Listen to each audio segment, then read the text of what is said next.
Good morning and welcome to the Landmarks Preservation Commission's public hearing and public meeting. It's actually a public meeting today, April 29th, 2025. And we'll begin this morning by taking attendance, and I'll ask our General Counsel, Mark Silverman, to call the roll. Chair Carroll, Here. Commissioner Bland, Vice Chair Here. Bland, Commissioner Chapin, Here. Commissioner Chen, Yeah. Commissioner Chu, Commissioner Ginsburg, Here. Commissioner Goldblum, Here. Commissioner Jefferson, Commissioner Lutfi, Commissioner Master. All right, good morning again and welcome to our public meeting of April 29th, 2025. Today is a meeting that we are going to review applications that were read into the record at April 22nd. And so we will be opening up the hearing as we move through those public meeting items to allow the applicants to present and the public to testify. And this meeting is being held in our hearing room at 253 Broadway on the second floor. It's also being held via Zoom and live streamed on our YouTube channel. And before we kick it off, I just want to note for all of those here present and all of our commissioners that one of our longtime staff people is retiring after 33 years working at LPC, having first started in 1992. So Bill Neely, who is sitting over there in the second row, was here when I was here.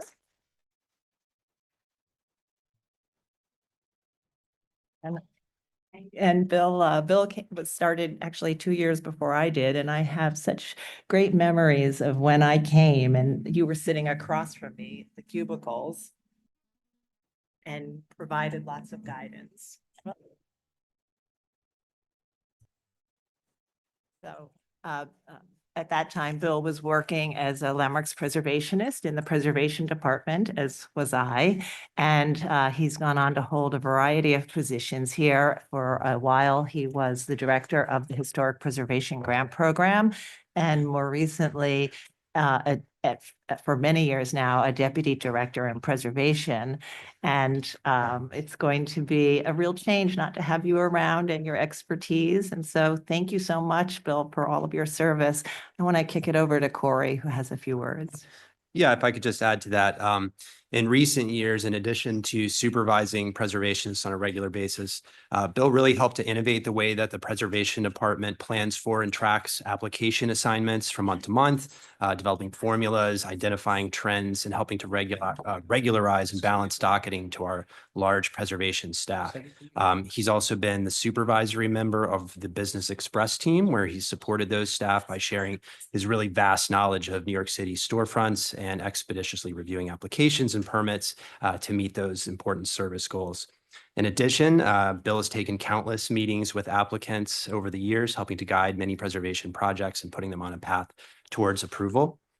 We will miss Bill's expertise in many preservation subjects, his well-roundedness and willingness to take on really any task at hand, and his collegiality among fellow supervisors and all the staff that he's worked with over the years. And as a final remark, I'll note that Bill was my first and only supervisor for about 5 or 6 years as a preservationist at LPC. So I will always be grateful to him for his guidance and training in my own early development and for his support and camaraderie as managers in more recent years. So Bill, we thank you very much for your service and wish you all the best in your well-deserved retirement. Thank you.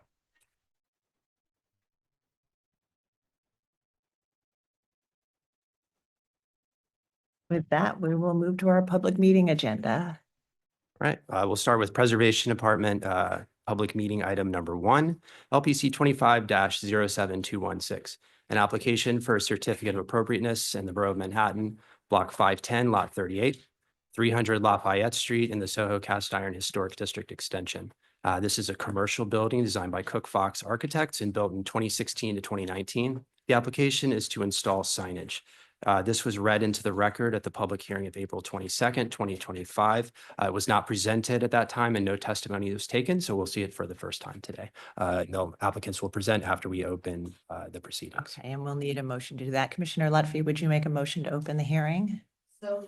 Thank you. Commissioner Jefferson, would you second that motion? So second. All in favor, say aye. Aye. Any opposed? All right, the applicants may begin.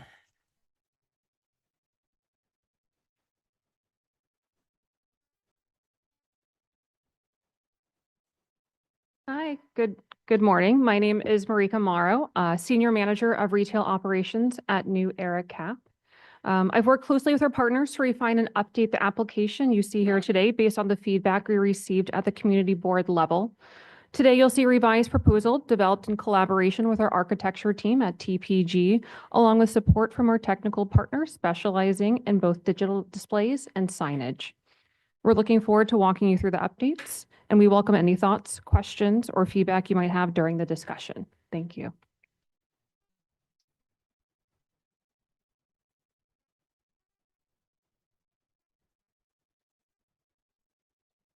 Hello, my name is Jacqueline Catanese. I'm with TPG Architecture. I'm joined today by my colleague, John Fox. We also have with us today Richard Condis from Planar, our digital display manufacturer, Richard Ferreira from SignWave, our signage vendor, and as you've already met, we are joined by Marika Morrow, our client from New Era. We will collectively be presenting the proposal for signage and digital screens to be installed at New Era's flagship store at 300 Lafayette. 300 Lafayette Street occupies a high-profile corner at East Houston and Lafayette Street, right on the edge of the Soho Cast Iron Historic District extension. The prominent location has a rich and evolving history. It once operated as both a gas station and an auto repair shop, as you see in the 1952 photograph in the top right corner, alongside a more recent image of the former BP station that previously stood here. Situated within a highly active commercial intersection, the site has been a long-standing focal point for large format billboard advertising. Its history of bold, high visibility signage, often featuring luxury retail brands in the area, speaks to the site's enduring role in shaping the visual identity and commercial energy of the neighborhood. Our building, 300 Lafayette, was designed by Cook Fox Architects and completed in 2019. The design pays homage to the historical character of the Soho Cast Iron District. The building features an expansive glass facade with minimal framing, terracotta-clad columns, gold beige limestone at the base, textured and coated stainless steel panels above the storefront glazing, and lush green terraces bordered with intricately detailed guardrails. The property includes ground floor retail space with boutique offices above. 300 Lafayette not only respects its historic surroundings, it elevates them, offering a modern commercial space that reflects the future of Soho. The surrounding neighborhood is a dynamic blend of residential and retail spaces. Our site is positioned along East Houston Street, a major and bustling thoroughfare in Manhattan, featuring a wide two-way intersection with 3 lanes of traffic in each direction, solidifying its role as one of Manhattan's key crosstown arteries. With 6 lanes of constant movement, it offers unmatched visibility and foot traffic, making it a prime location for any forward-thinking brand. While located in a historic district, our building is one of several modern additions developed in the past 10 to 20 years. Other examples include 140 Crosby Street, 610 Broadway, 19 West Houston, and 160 Wooster Street. The area is home to a number of like-minded athletic and lifestyle brands such as Adidas, Nike, Athleta, and REI. These, along with other prominent retailers, contribute to the neighborhood's character with integrating new technologies to promote their brand. As mentioned earlier, our site is situated at the edge of the Soho Cast Iron Historic District extension. In anticipation of the design we'll be presenting shortly, we'd like to highlight several neighborhood precedents that reflect similar design strategies to what we are proposing. Notably, brands such as Citizens Bank, Timberland, Nike, and Target, all located within the boundaries of the historic district and just 1 to 4 blocks from our site, currently incorporate exterior-facing digital displays into their storefronts.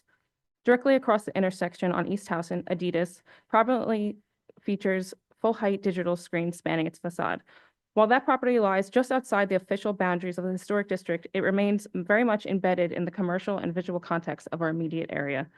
Though not subject to the same landmark guidelines, the impact of its digital displays on the pedestrian experience is virtually identical. Digital screens have become a defining element of contemporary retail design. In a neighborhood as commercially dynamic as Soho, digital displays have shifted from being rare features to becoming more standard elements of storefront design. As architects working extensively in modern retail, we're seeing digital integration become an essential tool for brand expression and customer engagement across the board. I will now pass it over back to Marika to give us some history on New Era. Now that we've reviewed the area, a location I'm sure you guys are probably familiar with, I'd like to introduce New Era Cap to provide context for the brand itself and the materials we're presenting today. New Era was founded in 1920 in Buffalo, New York, on the principles of craftsmanship, individuality, and innovation. Over the past century, we have grown from a family business into a global brand, the exclusive on-field cap provider for Major League Baseball, and has licenses with the NFL, NBA, NHL, along with other sports leagues around the world, as well as entertainment. Importantly, New Era is not new to New York City. Our brand has long been part of the city's culture, from stadiums to the streets, and we've been worn by athletes, artists, musicians, and everyday New Yorkers alike. New York is part of our brand's identity, and expanding into Soho is a natural progression. It's a neighborhood known for its creativity, individuality, and global cultural influence, all values that align with who we are and who we serve. Now, John will be taking you through how we look to show up in this community. Thank you.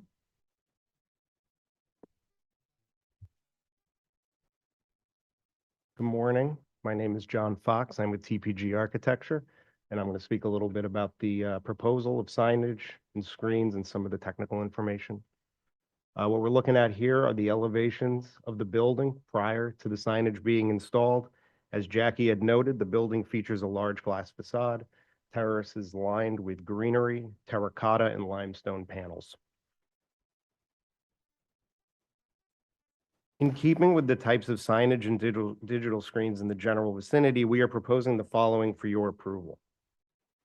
On the Lafayette facade, 4 new non-illuminated signs, including an exterior non-illuminated sign mounted to the existing exterior sign band, 2 vinyl signs mounted on the interior side of the fixed glazing, a non-illuminated blade sign mounted to the existing terracotta column. So, oops, I was gonna try to zoom in, but we're looking at this facade here, and this would be the non-illuminated sign mounted to the existing sign band, the two vinyl signs on the interior of the fixed glazing, one here, and then the blade sign is situated here. On the East Houston side, we are proposing 2 illuminated and 6 non-illuminated signs, as well as 1 digital screen. So this includes a halo lit interior sign mounted onto a new interior soffit. So that's here. So that's on the interior, and the soffit is finished in a brushed stainless steel finish, and the sign is mounted to it. And we actually will get a little bit more into the technical details about the sign and the proposed lighting later in the presentation with our sign vendor. That sign sits about 2 feet from the glass, inbound. We also have an indirectly illuminated canopy sign mounted above the entry doors. 3 vinyl signs similar to the ones we were just looking at on Lafayette mounted on the interior side of the fixed glazing. A non-illuminated blade sign mounted to the existing terracotta column. 2 vinyl signs mounted to the glass doors. And an AV screen, digital screen mounted within millwork, 24 inches from the glass.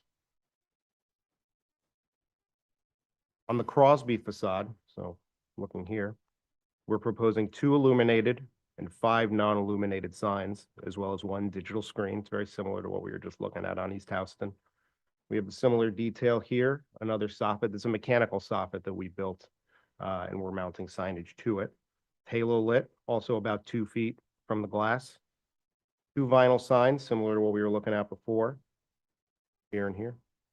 A non-illuminated blade sign. Indirectly illuminated canopy sign mounted above the entry doors.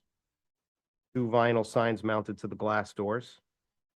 And an AV screen similar to the one that we were just looking at on East Houston, 24 inches from the glass. In addition, there's a diagonal interior you can see here on the vestibule. We've created a vestibule here, and on the second set of doors, diagonal on the corner of East Houston and Crosby, we're proposing an interior digital screen mounted above the vestibule, above the second set of entry doors. Here are renderings showing each of the proposed signs that we just spoke of. Just to reiterate, this sign here is non-illuminated on Lafayette, mounted to the existing sign band. kind of hard to see, but this is the blade sign, vinyl. Looking here on the corner, you can see the screen that we're proposing above the second set of entry doors. Two canopy signs above the entry doors on the exterior. Here and here and here and here represent the same two halo lit signs mounted on interior soffits. We want to delve into greater detail about each of the proposed digital screens, but before doing that, we'd like to acknowledge that at the community board hearing a few weeks ago, concerns were expressed about the size and brightness of the three proposed digital screens. So in response, we have reduced the maximum brightness of the three screens by about 50%, from 3,000 nits to 1,600 nits. Also, and we will touch on this in a bit, a visual demonstration of the screen will not ever be set to 1,600 nits at night. So it will never be at the maximum. And we've also reduced the square footage of each of the screens from what we presented at the community board. The screen we're looking at here above the entry vestibule on the interior of the space has been reduced by 26 square feet since the community board presentation. So looking in greater detail at this screen, again, it's on the diagonal here. So it's facing the Houston and Crosby, the intersection of Houston and Crosby. Sits directly above the entry vestibule doors. It's about 23 feet, 4 inches high by 17 feet, 11 inches wide. And it's finished with a polished steel frame. 14 feet, 11 inches inboard of the corner. We have a plan here demonstrating that. 7 feet inboard on the East Houston side, 4'3" inboard on the Crosby side. So very much an interior installation. There's a 1-inch linear slot diffuser located between the top of the glass transom and the bottom of the screen to address heat load concerns. And we, as I had noted before, the manufacturer of the screen is Planar, and we're joined here by a representative from Planar who in a little bit will present a sample of the screen that will be representative of all three screens to demonstrate its functionality. This screen, as well as the other two screens, have the ability to manually adjust screen brightness. In addition, the screens, all three screens will be connected to a control system that has the ability to automatically adjust the screen brightness in response to the amount of sunlight, similar to how an iPhone will work. So if there's more sun, the screen will automatically dim. And if there's less sun, it will automatically brighten. Moving over to Crosby, we're proposing a screen that is about 5 foot 11.5 inches wide by 6 foot 8.5 inches high, sits within one pane of glass, and as noted, has a max of 1,600 nits brightness, 2 feet inboard of the exterior glass, and as noted, it has the ability to be both manually adjusted and automatically adjusted in response to the sun. And this is finished with a brushed stainless steel frame. On East Houston, we have a similar screen here. We are proposing is 7 foot 11 inch wide by 6 foot 8 inch high, installed within millwork, finished in a blackened steel. It's 2 feet inboard of the glass and has a maximum of 1,600 nits brightness. So Rich, if you'd like to demonstrate the screen.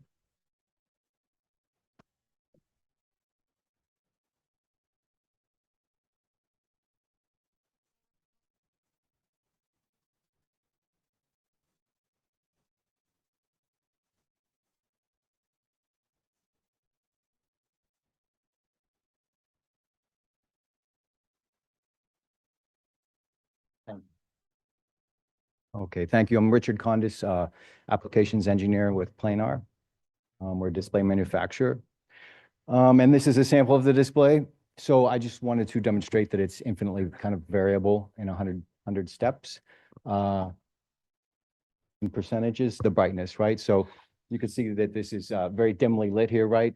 Wouldn't almost, it's washed out even in this indoor environment and kind of dimmer than a poster with a light on it, right? So, but we can turn this up in small increments. It's getting brighter. We're at about 50% there. This is a 600 nit product, so it's about a third of the product, but we're in an indoor environment here now.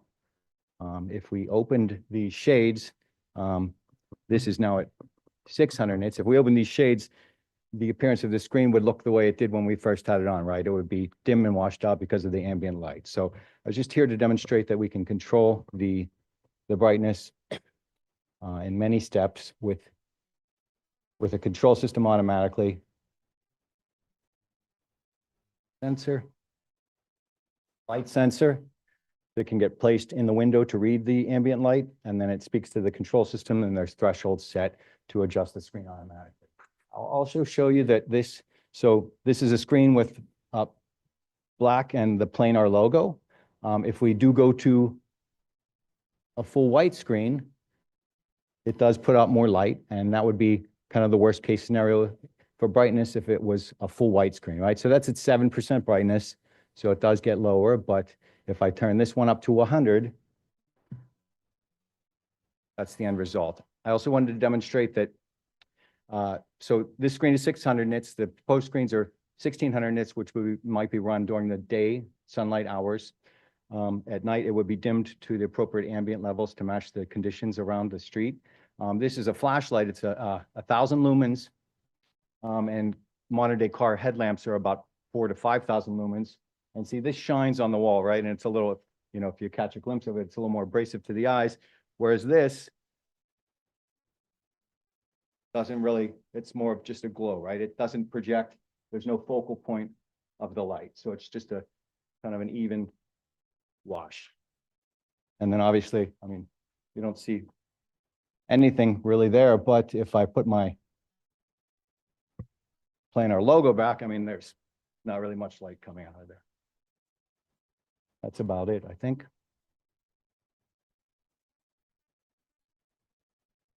I'll be around and happy to answer any questions. All right, thank you, Rich. So this slide calls out all of the proposed finishes related to the signage and the screens. The soffits, as I had noted, that have the halo lit signs installed onto them are to be finished in a brushed stainless steel. And even here we have call outs of the two sections where the two halo lit signs will be installed, where we're calling out the distance from the glass to the soffit. Kind of hard to read, but I think 2 foot 1, 2 foot 3.5. So set back more than 2 feet from the glass. We also call out the various finishes as well on the frames and the millwork that we had mentioned earlier. So here are two renderings, on the left in the evening, on the right during the day.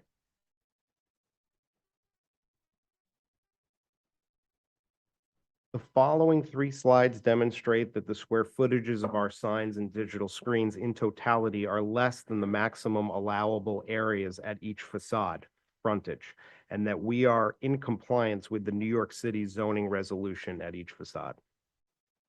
And I'm happy to. Okay. And yeah, if you'd like, we can review those calculations if requested. And Marika will now speak on the content that will be on each of the digital screens. Just to be aware of the time as well. I'm just going to quickly go over the slide. I had more, but again, just want to be aware of that. So the screens will be on 24/7 from dusk to dawn. So not just after store hours or before store hours, but truly from dusk to dawn. The screen brightness will adjust to ambient light levels. That way we're remaining sensitive to our surroundings in that environment. And we'll be putting static and dynamic imagery, although do want to note that means no rapid flashing or strobing imagery. Lastly, our engineer of record coordinated with the AV consultant, sign vendor, and the sign vendor to run a lighting study and lighting calculations. This was something that we discussed at the community board meeting, and we wanted to make sure that we responded to accurately. So we understand the community board's justifiable concerns about the amount of light being emitted by the digital screens and illuminated lights at the signs at night. So the study was conducted under the worst case scenario possible. Pure darkness with bright static white screens turned up to the maximum of 1600 nits. The screens will never be at 1600 nits at night. The only other light sources accounted for in the study are the interior lights in the store. We did not include the multitude of other light sources in the surrounding area, such as the two subway station entrances in front of the Houston facade, each of which have their own digital screen, the light and digital screens in the Microsoft space above the New Era space, the stoplights in Lafayette and Houston, as well as the other stoplights in the immediate area, street lamps, car headlights, neighboring retail stores that also have digital screens and bright lights emanating from the interiors were not taken into account. This is pure darkness. So even while creating a completely unrealistic condition, our screens average only 2 to 3 foot candles across the storefront exterior sidewalk. To put that in perspective, the minimum average foot candles for EM lights is 1 foot candle. The average foot candles of a high pedestrian sidewalk in New York City is 2 to 7 foot candles. At each of the smaller screens, they calculated on average 13 foot candles across the sidewalk at the bright spots. And at the interior vestibule screen, about 6 foot candles of light on the sidewalk at the bright spots. There were concerns raised by the community board that this would interfere with traffic at night, and we can confirm that is not the case. The conclusion from the study is that we can say with high confidence that the digital screens will have no significant impact on the sidewalk illuminance levels beyond that of a typical urban sidewalk condition. Light leakage will be minimal and comparable to existing exterior ambient light. The screens will not be a harsh contrast to the overall uniformity and should blend into the surrounding environment. And now I know we're running short on time, but we'll turn it over very quickly to Rich from SignWave to just quickly review some of the proposed exterior signs. Hi, everyone. My name is Richard Ferrara. I'm with SignWave Elite, and we have a very rich history with Landmarks Preservation Commission, doing a lot of projects around the city, including, I'm sorry. So, Okay, gotcha. They're all just going to be conventional fabrication for a lot of the interior signs, halo illumination, aluminum fabrication, stainless steel, things like that. I'm here for questions, so I know. that's great. Thank you so much. All right, commissioners, do we have any questions? All right, let's see if we have any public testimony. Is there anyone in the room who would like to speak on this item? Noting that there isn't. Oh, there you are. We're going to turn it over to Stephen Thompson to see if we have any remote participants. Thank you, Chair Carroll. Anyone joining us via Zoom who would like to offer testimony, please use the raise hand function, after which I will promote you to panelists, and we ask you to unmute yourself, state your name for the record, and you will have 3 minutes to speak. Our first speaker will be Pete Davies.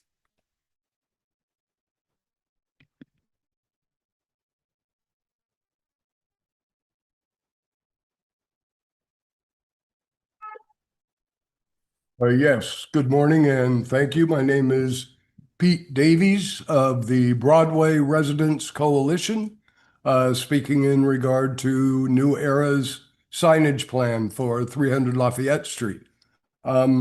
Just pointing out to the commissioners that Broadway Residents Coalition worked with the Cook Fox back in 10 years ago on this building, and working together, we were very responsible for the setback at the base of the building to bring it away from the subway stair to make it a better interaction for the community.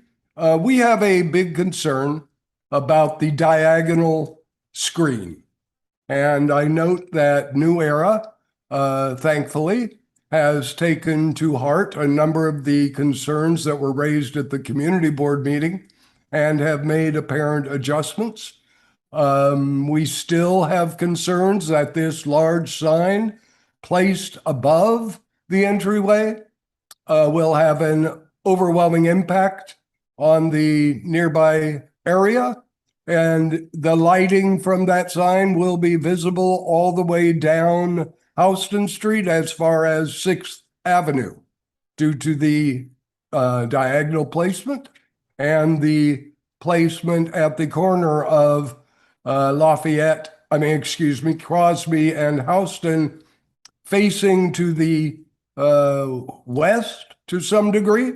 Noting also that that corner will not get direct sunlight because of the way the building is situated.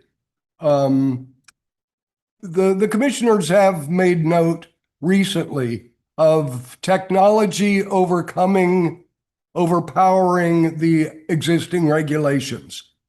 And in regard to illuminated signage and LED screens. And we do thank the commissioners for that concern. And we do urge the Landmarks Commission to address signage limitations in a way that responds to the technology that is moving so fast, so much faster than the regulatory situation. So thanks again, Pete Davies, Broadway Residents Coalition.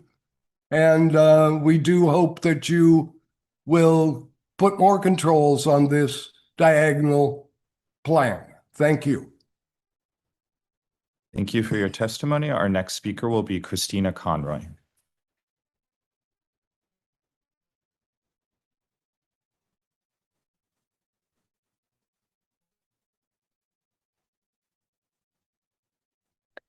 Good morning, Commissioners. I'm Christina Conroy for the Victorian Society, New York. Now, we find it difficult to imagine how this glass building could possibly be made any less compatible with a historic district designated for its cast iron and masonry buildings.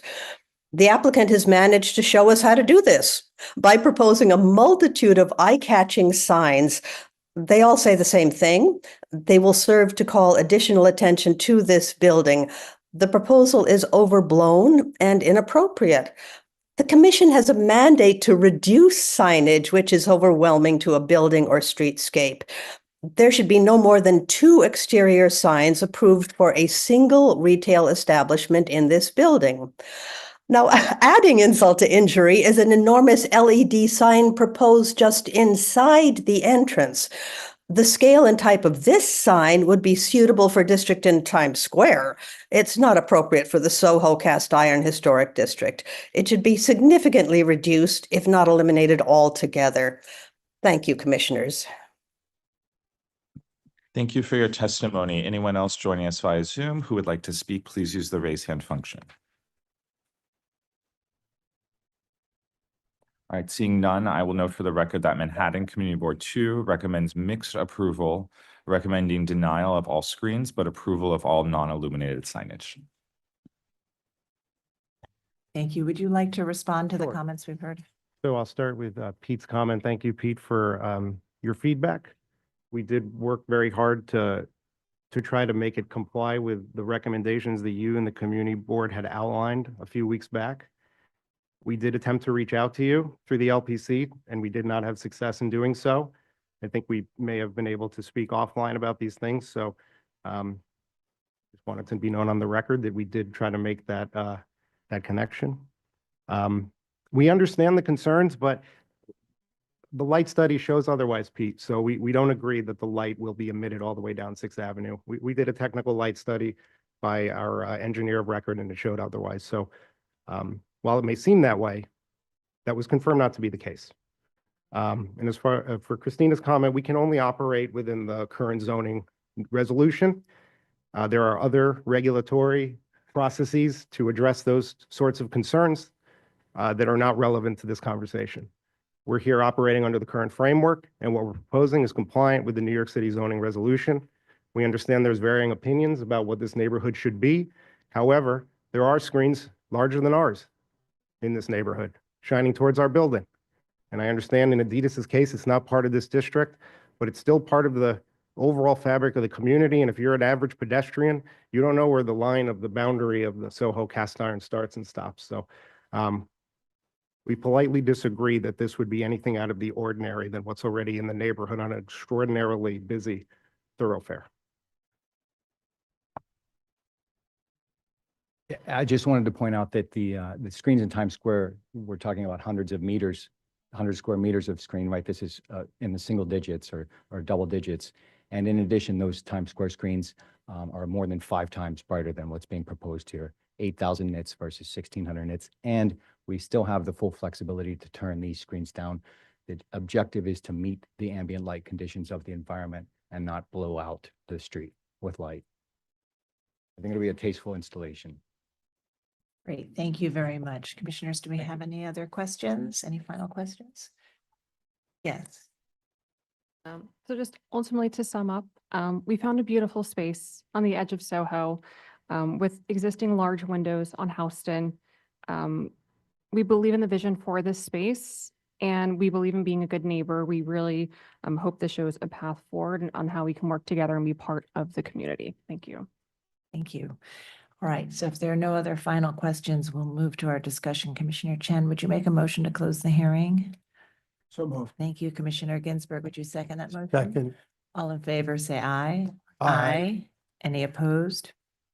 Okay, so we're going to be looking at signs on this commission-approved building within the Soho Cast Iron Historic District Extension. The proposal includes some backlit, halo-lit interior signs, vinyl signs on the windows, some exterior signs, and video screens, as well as, I think he said, 2 blade signs. So there are a number of signs for us to discuss. And just to sort of clarify what the commission's regulatory practice and purview is with regard to signage, the commission looks at the number of signs for the cumulative effect, the type of signs, the material of the signs, the installation method of the signs. We can't really regulate the wattage or the amount of light, so we don't regulate that, but we do look at, as we look at these AV screens, we do think about them as illuminated objects that we could be dynamic or static. And so I think that, we have to look at it sort of in the worst case scenario. So thank you for explaining what the worst case scenario would be, understanding your goal is to have it be less than that, and that 600 number is far lower than the LED screens that one is used to seeing in Times Square, is I think what you said. So there are 3 of those. We also typically just, when we look at the video screens, we look at the proportion and size of the video screens relative to the storefront windows. And the goal historically has been to try to ensure that there is still transparency into the space so that the activity on the inside is evident on the outside, and there's a dynamic relationship between the interior of the store and the exterior sidewalk. And so we'll look at the size and scale of those video screens and their proportion relative to the design of this building. And so we'll begin our discussion. Commissioner Lutfi, would you like to start this one?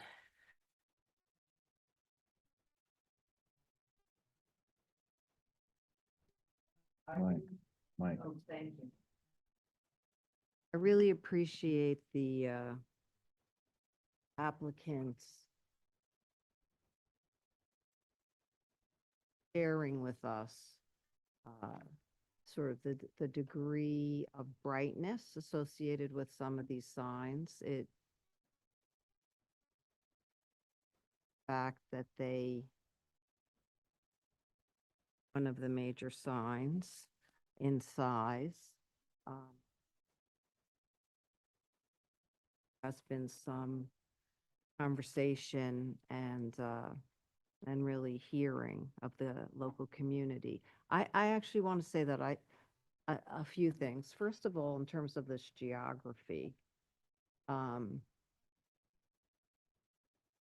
this happens to be a busy intersection. At certain points, Crosby Street is actually quite quiet. And if this were located there, it would be sort of like a no-brainer to say that it. And that's not only would it not be appropriate, it's just not part of what your shopper or pedestrians experience like when they go down that part of Crosby. But right here, it is very active, and it is a very, not only with pedestrians, but also with cars, there's traffic. So I think the location can handle activity. Also, the base of the building has a lot of glass in it. And I feel like the way sort of the way the applicant, oh yeah, the way the applicant has sort of thoughtfully juxtaposed not only the size and the brightness, but also the depth of some of this signage into the building so that it doesn't all hit you head on like it does in Times Square. This is not Times Square. And I don't even know why there's a conversation about comparing it to Times Square because it just is not. Those are completely different kinds of billboards. They're meant to scream at you and be very bright and harsh. And the idea here is to be uh, in an advertising kind of way, marketing, as understated and really in a way as possible. So I think one thing I think it's hard to do, that was hard to do because this is a corner building, was it was hard to see the entirety of what's here. You know, we're seeing it from an angle, but you don't really get a perspective. And I would like to say for the future, I think, you know, as much as of a bigger perspective as we can get could be helpful because in fact, there are a lot of signs here. It's a big surface. It seems like it can handle it, but there are a lot of signs and we pay a lot of attention to over-signing. And so while I think this works, I would like to recommend that in the future, we look for a little more in terms of presentation. I also would like to say, before I get back to some of the specifics, that I think one of the people who testified is right. You know, technology is moving faster than our regulatory approach to how to deal with it. And we have discussed this a little bit. And I think it is important for us to develop some standards that make sense because more and more the signage is going to be digital.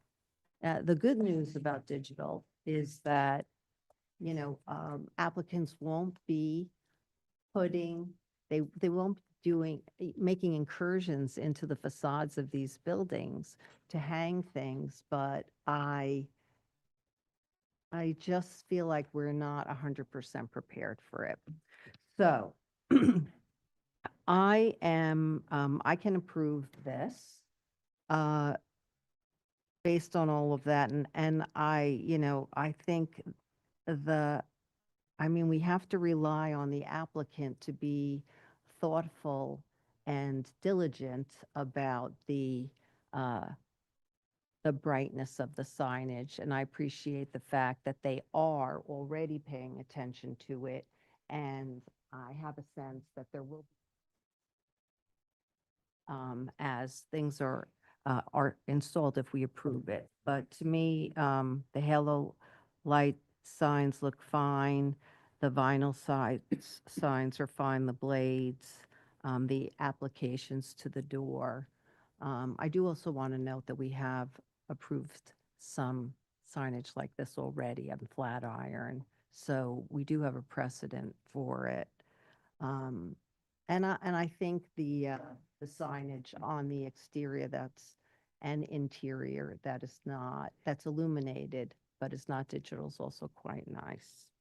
So I can approve it. Okay, and I think to your point about a sort of a longer view and seeing the facades and the connection with each other, because this building has 3 facades, you would never see the Crosby and Lafayette's facades in conjunction with each other. So you're really only ever going to see 2 facades. Commissioner Jefferson?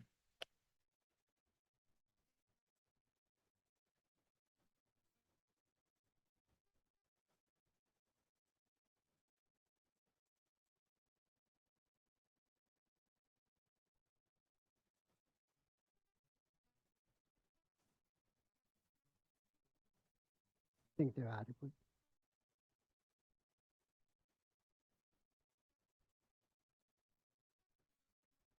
Setback for a second.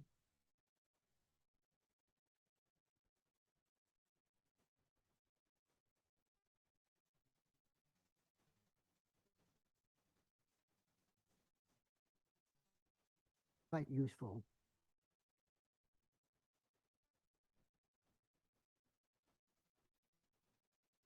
Couple of blocks down. Really a powerful, it's at the corner, it's at the important part of a building.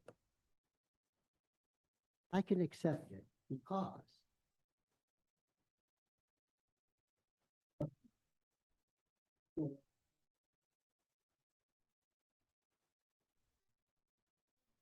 lot of light that would be coming out of.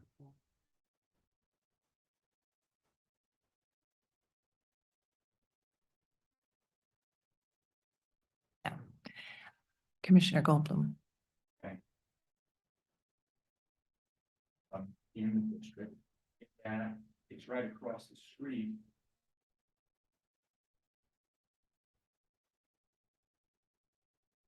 Sign billboard, there's that. Fabric signs on it. So it's in an area that has lots of big signs, even though those are not. So that kind of gives some framework for. And from that vantage point, I think it's.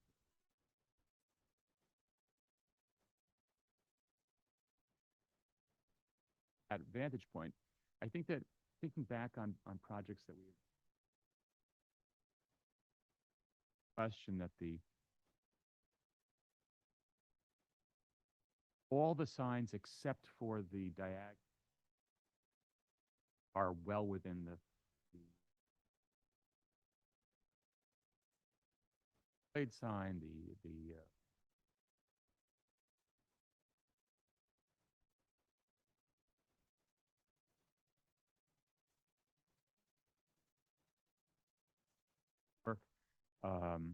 I think those are all fine. My only concern is with the diagonal.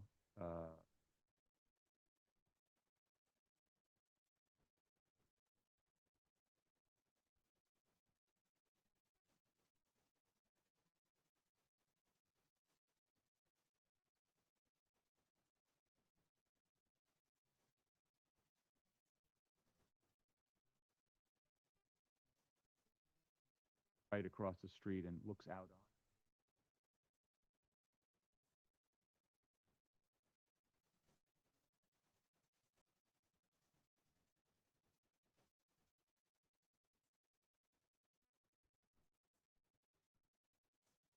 Building. It is a modern building, and I don't think. I guess I have a little trouble with it.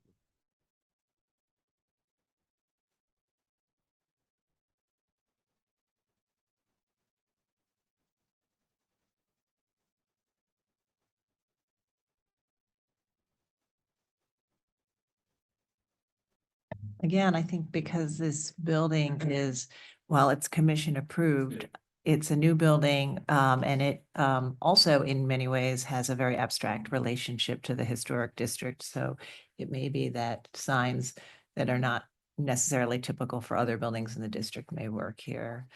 Commissioner Ginsburg. So in general, I agree with my other fellow commissioners and can support this.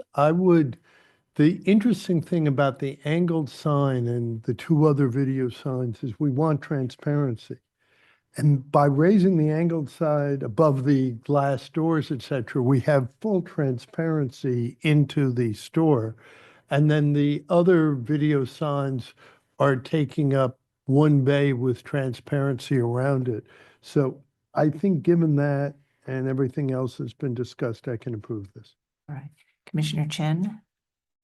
Interesting conversation. I think that I agree with the context, which is that there are a lot of giant signs in the area, especially the Calvin Klein's and the surrounding area. Believe it or not, I think that some of the vinyl signs may be the purview of LPC. I would like them to take a look at with the staff to see if it's blocking some of the look into the interiors, because some of them are, two of them side by side. And as to the comment about the, Mr. Goldblum's comment about the corner, I think one nice sighting is that this is slightly away from the other corner of Park rather than directly in front of the Park building, which is a very nice building. And so I leave it up to the commission whether you want to adjusting the scale of this diagonal above transom or leave it as is. Commissioner Bland. Seems that there's a lot of ironies here. One is that the context which makes this, would make this appropriate is all outside the district. All of it, really. And then the thing that might make it appropriate for us, we don't control at all. In other words, the amount of light, which you spent 10 minutes, 15 minutes, 20 minutes showing us, we don't even control that. So there's some ironies at play here, and I'm trying to sort them out in my own mind a bit. By the way, I just want to, right off the bat, everything is fine with me. The only thing that I'm having trouble with is the big diagonal, just to place it on, be sure that that's known. So, you know, it's hard to see this as signage, that piece is signage. I see it as a billboard. The term Commissioner Goldblum has already said is it's a billboard inside a building, and the building, of course, is making it an acceptable place to put it because the building is there. It's got this big, tall place for a sign, which is raised up. Transparency exists, I think, and the two other LED signs are well placed, allowing transparency. That's important. So if I were to say, well, the big sign should be smaller, I don't know if that's really right way to look at it. So I'm a little bit troubled by this, but I think given the context, and I think it is hard, as the applicant has said, who knows where that boundary really is? The public would never know. Is this consistent with the overall gestalt of that corner? It is. And I guess under that basis, I can go along and approve it. Commissioner Chapin. Yes, I agree with my fellow commissioners in general. I think that the signage is overall well-designed in the context. It's, you know, it has a nice, clean presentation generally. I agree with Commissioner Goldblum and Commissioner Ginsburg about the diagonal sign. I think that the digital signs are in the fact that there's only one of them on each of the facades, the major facades is, I think there's two altogether and there's one on each of the major facades, is what I think is in general appropriate for these digital signs, that you don't have many of them on a facade and kind of conflicting with each other. But at the same time, I do agree we're going to see a lot more of digital signage, and it has its advantages, particularly for institutions where you can change the offerings on a regular basis, and also obviously for commercial, so that you don't have to keep changing signage or add signage to advertise multiple things. So, and it doesn't affect the facade, as others have commented. So I think this is actually an appropriate example for me with regard to the digital signage. And I think that in general, the size, given that this is a modern building and it has a large expanse of windows, that, you know, it doesn't overwhelm the building, and I think it's appropriate. And with respect to the diagonal sign, did you say you had concerns about its either size and or illumination, which is what Commissioner Goldblum mentioned? It's a little, yeah, it seems a little, does seem to call attention to itself. Okay. It doesn't fit as nicely in the whole design pattern. And Okay. Commissioner Ginsburg seemed to have a I think it was suggestion. Vice about- Chair Bland who actually also had questions had, about that. yeah, sign. suggestions about it. I think Commissioner Ginsburg felt it was raised high enough that you had transparency. That at I the agree street with, level. yeah, but it is kind of, Okay. so thank you. Why don't we do a motion to approve this and we can ask them to still study the size and or illumination of the current diagonal sign with the staff.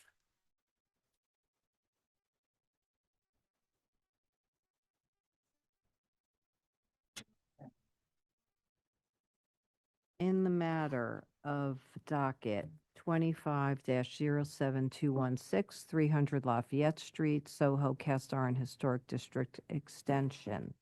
A commercial building designed by Cook Fox Architects and built in 2016 to 2019. The application is to install signage. I recommend approval finding that the proposed signage will not damage or obscure any significant architectural features of the streetscape or historic district, that given the scale of the building, the width of Houston Street, and the length and height of retail street frontage, the overall amount of signage will not be excessive or overwhelm or detract from the surrounding streetscapes. That the proposed exterior signage consisting of bracket signs, pin-mounted lettering at spandrels, canopy signage, and small vinyl appliques at windows will be well scaled to the facade. That the proposed signage at the canopy featuring halo-lit lettering on a backer panel will have neutral finishes and will be well integrated with the design and scale of the canopy. That the proposed digital screens are limited to 2 storefront bays located on different facades and the double height corner entrance, thereby maintaining a sense of transparency of the storefront windows and the entrance.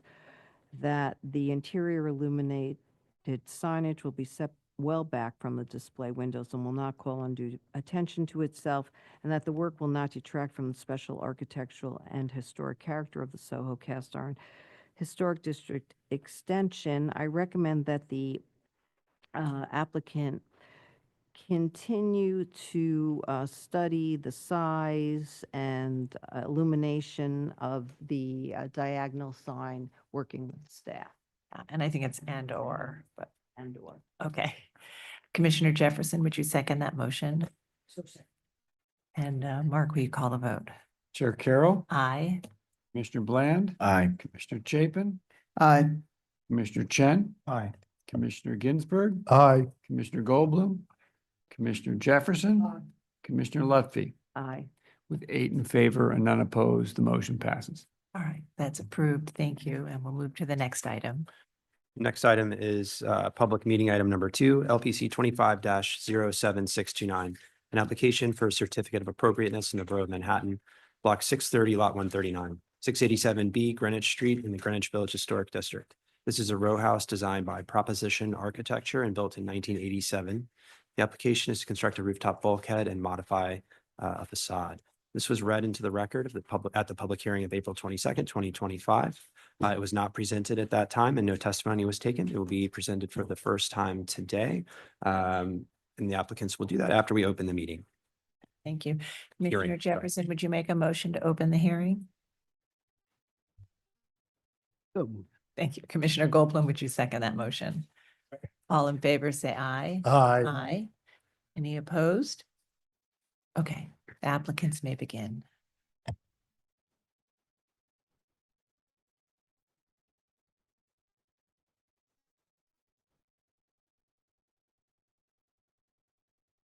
We ready? Oh, hi. I'm John Gabriel Newcomb, JG Newcomb Architecture. I want to thank the members of the commission for hearing this out, and certainly staff for working with us to be here today. So the application is, I'm hoping, fairly straightforward. We're looking to relocate some windows on the rear of this building, and as well as create a new bulkhead on the roof to provide access for a roof deck. I'm going to rely, this was actually through a previous owner, had been approved at a significantly larger size. So we're doing something that's much smaller and more discreet, and I'll share the details on that. I'll try to keep this pretty quick. So this is, there we go. Essentially, built in 1989, not in and of itself of historic value, but within the historic district, in Greenwich Village. We are sorry, let me get the little pointer. Can I do this? Yeah, there you go. We're the one in the middle on the north side of this little mews on Greenwich. We are bounded by, we're on the very edge of the district. Bottom left, bounded by West 10th, Christopher Street, and obviously Greenwich Street. So we're right there, that little red. And this is the satellite. So I'll just briefly go through the plans just to give you a sense of what's going on. So it's currently been demolished by the previous owners. They did not go through their plans to build what had been approved. My clients, the new owners, are young couple, want to have some kids. It's fairly straightforward. So we're on the left is existing, which is demolished. On the right is proposed. So the stellar plan has, a rec room, I think, TV room, a little wet bar. The next floor, the parlor floor has basically living room and kitchen in one space. I'll point your attention to the north of the project, which is previously there had been a stair on that elevation. We plan to relocate it to the east, which just seems make a little bit more sense in terms of how you would use a building. I'm not quite sure why it was on the north, but it was. Upper floor, primary floor, straightforward, bedroom, primary bathroom, closets. Above that, will be hopefully kids' bedrooms. Let's see how that goes. We're working on it. And on the upper floor, this is sort of the quote unquote major part of the project, which is adding this bulkhead to provide access to the roof level. On the right, you can see the FDNY. We've got, the ladder, the path that goes through and all that. So I think we have our ducks in a row in terms of, the code aspect of this. On the section, you'll see again, this is the existing section with the stairs on the rear, the windows corresponding to the location of the stair landings, and proposed stair in the center, and we'd obviously like to get some nicer windows on the rear. Hopefully this benefits the community as well as the owners. I'm hoping it's a win-win. And next, so the two things, we'll start with the windows. This is the existing condition. One thing to note is this is the north facade. It is overlooking a parking garage that is owned by the neighbor to the northeast, which is that red building. I don't think there are any plans to build this out. I think it's a tiny lot. My guess is it'll be like this for a long time. Regardless, we would like to, again, that conforms to the stairs. So I'm gonna generally show this in terms of the, let me do this. Did this work? God, wait a second. There we go. Wait, no, maybe not. Okay, whatever. The one on the left is existing. The one in the middle is what had been approved, which was a little surprising to me, but it was approved. And then the one on the right is our proposal with the bulkhead and the, you see the stainless steel guardrail for FDNY access on top, which is set back. The windows on the left are existing. Again, the one in the middle, those are what had been approved in terms of relocating it. That plan had the stair on the north facade. And our proposal on the right, using the windows around the corner on the Greenwich Street side from the Mews as context to put the windows here. So this is the context. This is the Greenwich Street side on the bottom right. We would like to do something similar just to keep it simple, not create anything jarring or new. And the little window, there's one little window on the top left of that elevation, which is his study. And, we're just doing a 4/1, similar to the window on the top of the Greenwich Street side.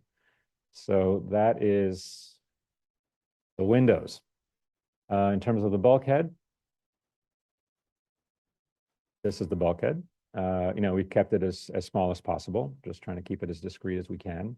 There is somewhat sort of kind of precedent with this that, we're trying to, be in keeping with the elevation of what's there on the building currently in terms of the height, and we're not going beyond that. Again, on the left, existing, in the middle was what had been approved, and on the right, our current proposal. So windows and bulkhead together. Sight lines. And get to and this is the mock-up. You may think we photoshopped this because the netting is the same color as the building. It is, we didn't. This is really what it is, but you can see it in with the 2x4s. You can see how it's peeking out over the edge of the parapet. And the parking lot down below. You can get a pretty good view of it there. Materials, straightforward. We're trying to reuse the bricks that we take out. Try to keep it as clean as possible. Limestone cap on the upper portion of the bulkhead. The lower cap remains. It's a terracotta. We're planning on keeping that, and the windows have a painted black frame. And that is it, other than some context images in the neighborhood of other bulkheads suggested by staff. Thank So you I'll very leave it on much. the. Thank you. All right, questions? Yes, Commissioner Chen. Yeah. Could you explain the logic and the rationale of the layout of the new windows as compared to the Sure. proposed and the So I'll go to the plans. If I can do that quickly. I mean, we wanted to keep them kind of in a line, just to keep them quiet as much as possible. So I'll work my way down. Here they are, servicing this bedroom. The lower floor, that's the primary bathroom, so it works pretty neatly there. And the floor below there is right over the kitchen sink. So that is the rationale. Thank you. Any other questions? All right, let's see if we have public testimony. Is there anyone in the room who would like to speak on this item? Not seeing any hands. I'll turn it over to Stephen Thompson to see if we have any remote participants. Anyone joining us via Zoom who would like to offer testimony, please use the raise hand function.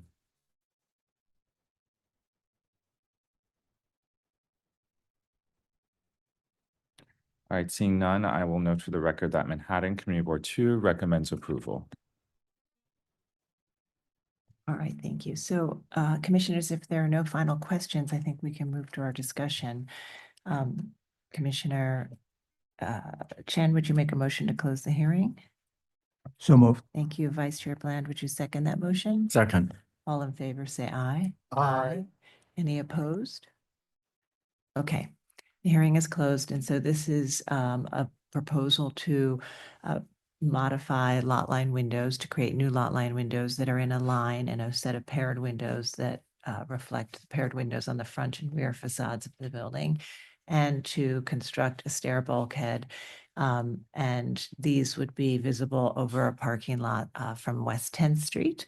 And the applicant has shown us that the commission previously approved a more random set of lot line windows and a more visible bulkhead. Commissioner Jefferson, would you like to start this one? Would you like to start? And it's a simple one and a hard one at the same time. Bulkhead, it's a modern building, essentially.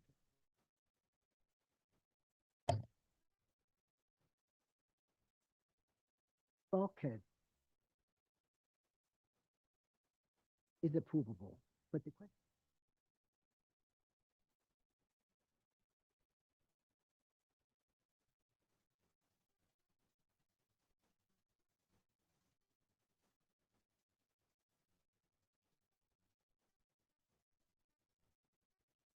Excuse me, Commissioner, could you lean in and talk into the mic? You're going to have to talk into the mic. People can't hear you in the back. Thanks. But the question for me is alignments. Alignment of the parapet from this view.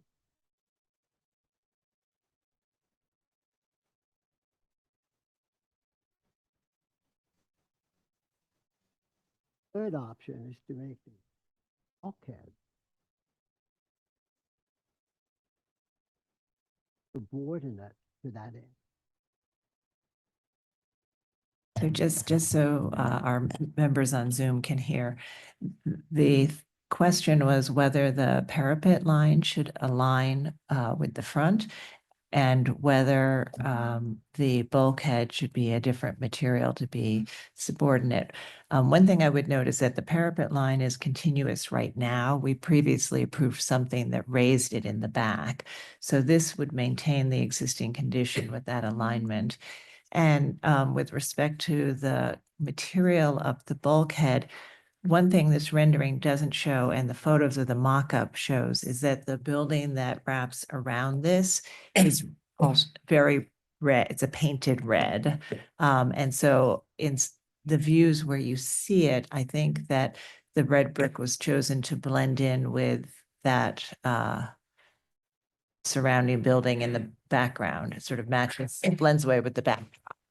So if you want to think about a different material, then it might actually stand out more against that backdrop of the building behind it.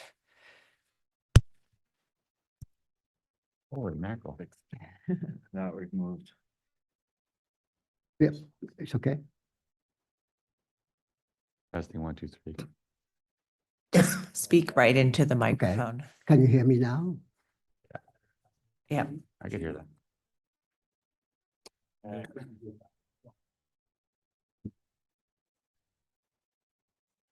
All right, so Commissioner Jefferson, did you want to finish your thought on that? Sorry should I for the continue? disruption. Yeah, did you want to finish your thought on? Yes, You were yeah. sort of So- questioning the So material. my question is basically the materiality of the bulkhead. The second issue I have is really modifying the facade. It's fine. I think it's well done. Okay, Commissioner Goldblum? Thanks. That sounds good. All right. All right. So I think that I agree with Everardo on the general appropriateness of the building. I think that what might help address his concern for the bulkhead is if it were made flush with the side wall instead of set back. So it would really kind of echo the front of the building with the, I guess that's like a chimney or something, whatever that vertical extension is. I noticed that, I mean, the windows are a little bit unusual for what's basically a side wall of a building, a non-finished side wall of a building. But several things mitigate that for me. I think, first of all, the fact that the building itself is faced with face brick on the side, I think, not with a common brick. Or let's put it this way, the brick that's used on the face and on the back facade seems to be the same that's used on the side.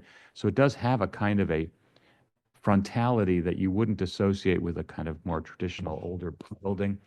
And also the building immediately to the left, the multifamily building there has the same exact window style arrangement, which you can see on the left on the in the gray on the renderings. So I think that the window style is appropriate as is.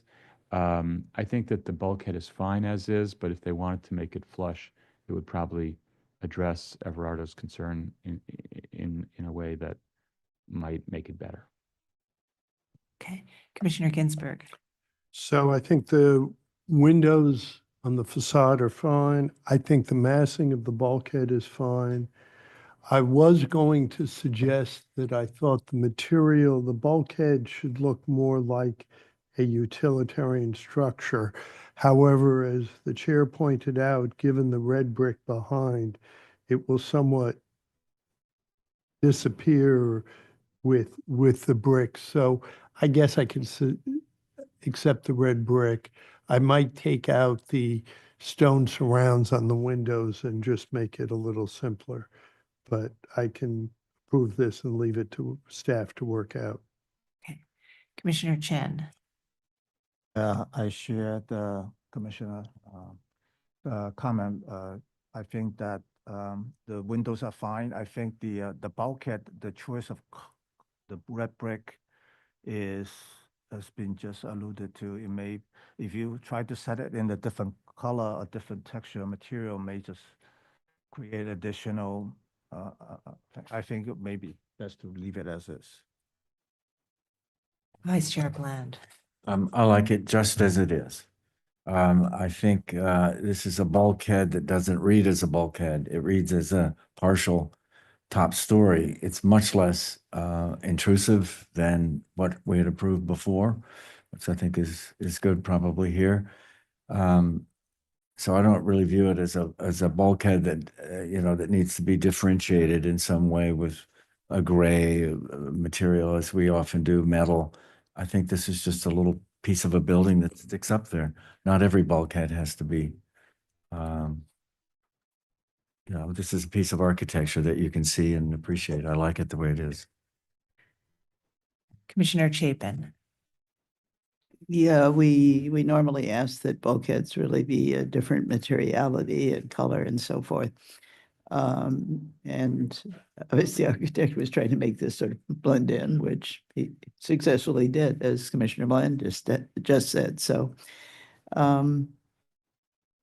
it's not the direction we usually go, but I could approve this. I think in this particular instance, it's, the only place it's going to be seen from is this parking lot, and it does look nice with the existing building. And I think it's I could approve it. Commissioner Lutfi.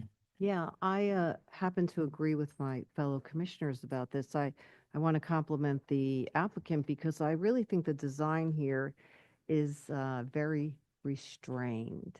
And I think the bulkhead being in red brick, I don't know, when you look at it and even its positioning, I just feel like it sort of blends in and you don't really think about it. And likewise, I think those windows are fine. And I think the change in the windows on the north facade are necessitated because of how the home is going to work. And I'm absolutely fine with that. But again, if you just look at that whole facade together, it works. You kind of don't really pay attention to it. So, and I think that's really the goal here. So I can approve this. Okay, so Commissioner Jefferson, thank you for raising the question of the material. I think it helped with the discussion, and we've had a discussion about the material, and I think most people are comfortable with the brick. Do you think you're comfortable with the brick now? Okay, so would you make the motion? Great, thank you so much. In the matter of LPC 25-07629, 687B, Greenwich Street, Greenwich Village, Historic District. Application is to construct a rooftop bulkhead and modify facade. I note that 687B Greenwich Street is one of a group of row houses built in 1987 pursuant to Certificate of Appropriateness 87-0059. I recommend approval without modification. I recommend approval, finding that the proposed work will not damage or eliminate any significant architectural features, that the shifting of the fenestration pattern and installation of larger punch windows openings at the north facade will be in keeping with modified secondary facade at buildings of this type and will retain high solid to void ratio, that the configuration and finish of the proposed new windows will match those found at the primary facade and be kept and in keeping with the design of the buildings and row, that the proposed rooftop bulkhead would only be visible in context with other underdeveloped secondary facade, that the red brick cladding and black finished windows of the proposed bulkhead would be in keeping with materials and finishes currently found at the buildings and at rooftops accretions throughout the historic district, and that the work will not detract from the special architectural and historical character of the Greenwich Village Historic District. Thank you. And Commissioner Goldblum, would you second that motion? Second. Thank you. Mark, will you call the vote? Chair Carroll, Aye. Commissioner Bland, Aye. Commissioner Chapin, Aye. Commissioner Chen, Aye. Commissioner Ginsburg, Aye. Commissioner Goldblum. Aye. Commissioner Jefferson, Commissioner Lutfi. With 8 in favor and none opposed, the motion passes. That's approved. Thank you. Thanks. And we'll move to the next item. Next item is public meeting item number 3, LPC 25-06336, an application for a certificate of appropriateness in the Borough of Manhattan, Block 584, Lot 17, 81 Barrow Street in the Greenwich Village Historic District.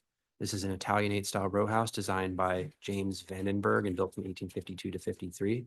The application is construct a rear yard addition and excavate the cellar and rear yard. This was read into the record at the public hearing of April 22nd, 2025. However, is not presented at that time and no testimony was taken. The applicants will present the proposal after we open the hearing. All right. Thank you. Commissioner Ginsburg, would you make a motion to open the hearing? So moved. Thank you. Commissioner Chen, would you second that motion? Second. All in favor, say aye. Aye.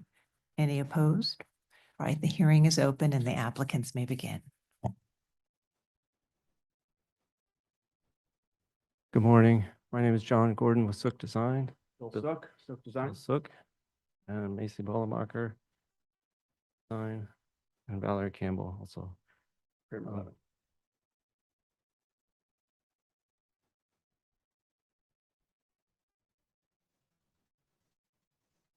right, 81 Barrow, Greenwich Village Historic District. This is the front facade. In the location plan, presenting Sanborn. This location is here. Hudson Street. We presented the some of the historic Sanborn maps to give a context to the history of the block. Basically, there was a row of townhouses here originally, and this is the only remaining townhouse in this row. Right now, there's 2 larger apartment buildings that flank the building sandwiching it, which we'll see in the photos later. So this just gives us the different steps in the history of the changes of that block. Aerial view, you can see those apartment buildings. The blue is the 81 Barrow, which we're talking about. And you can see here the proposed extension is at the rear, and just the examples of other extensions that exist in the block. And this is an unusual block with this shape.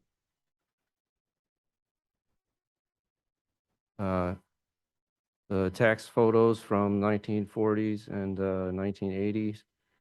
You could see those larger apartment buildings already there. They're, seem to be post-war construction. And there was a fire escape on the building during these photos, but that's not there anymore. The building was built in 1852. It's the existing street view of the facade between the other larger buildings. Just showing the materials of the front facade and the rear facade we're proposing. And the materials in the rear, which we'll get to, will be, in a sense, in character of what's happening at the front facade.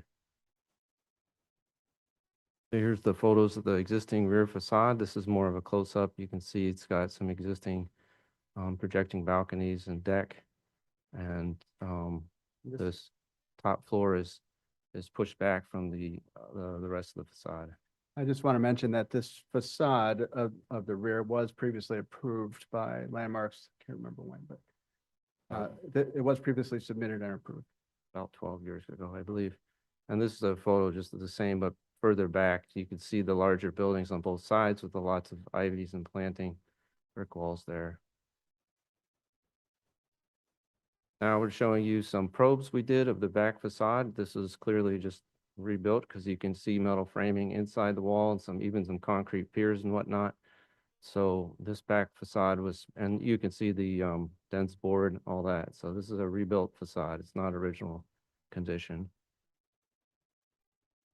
And we're showing the existing elevation and the proposed elevation. And this portion of the building here is what we're extending and projecting further into the rear yard. We're trying to unify and make a bit grander the facade. This is the rendering. We're proposing to clad the rear facade with brick, as we showed you in the prior photos. It's sort of like a hardy board plank siding right now. Then we did some axos. We, ghosted out the one building on the side so you can get an impression of how it really is sandwiched between. This is the existing axonometric, and this is the proposed, showing the extension here at the lower floors, the first and garden level. This is the existing section. The street, someone standing across the street, and that's the backyard. There is an existing cellar. So we're proposing to excavate the existing cellar about 4'7" right here. You can see that dimension, and it'll be excavated in the extended portion of the building, which is here. You can see in the dashed red. Also want to mention that the penthouse level was already also part of that previous application and approval. So that is existing, and we're making very minor modifications to that, but the overall volume is pretty much the same.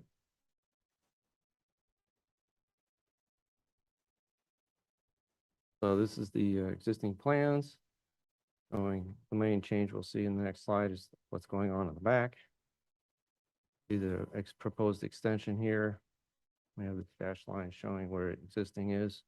So it's extending here, and there'll be a deck on top at the second floor.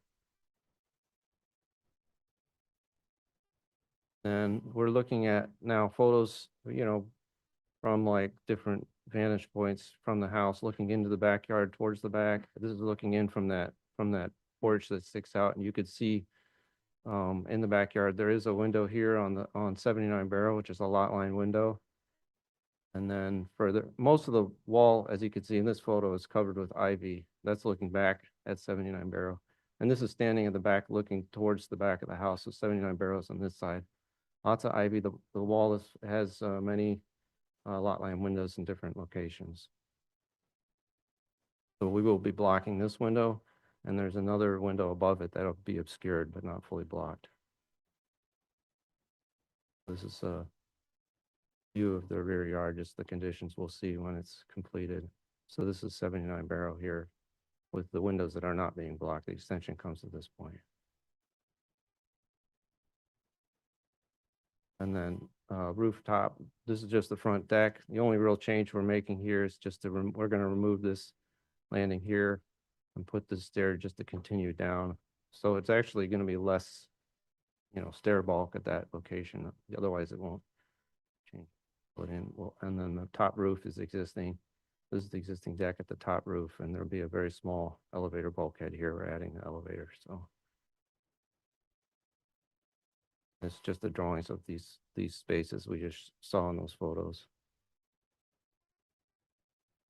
Elevator bulkhead is not going to the roof level. It's stopping short, so that's why that bulkhead will not be visible. It'll be shorter than the bulkhead that's already there. All right. Thank you. Thank you very much. Do we have questions, commissioners? Yes, Vice Chair Bland. I think there's no real donut, no donut and also no visibility from public way, right? Just you didn't say. Correct. Okay. Other questions? All right. We're going to see if we have public testimony, and we'll come back to you. Is there anyone in the room who would like to speak on this item? Please come up to the podium here. You'll turn the microphone on and state your name, and you'll have 3 minutes to speak.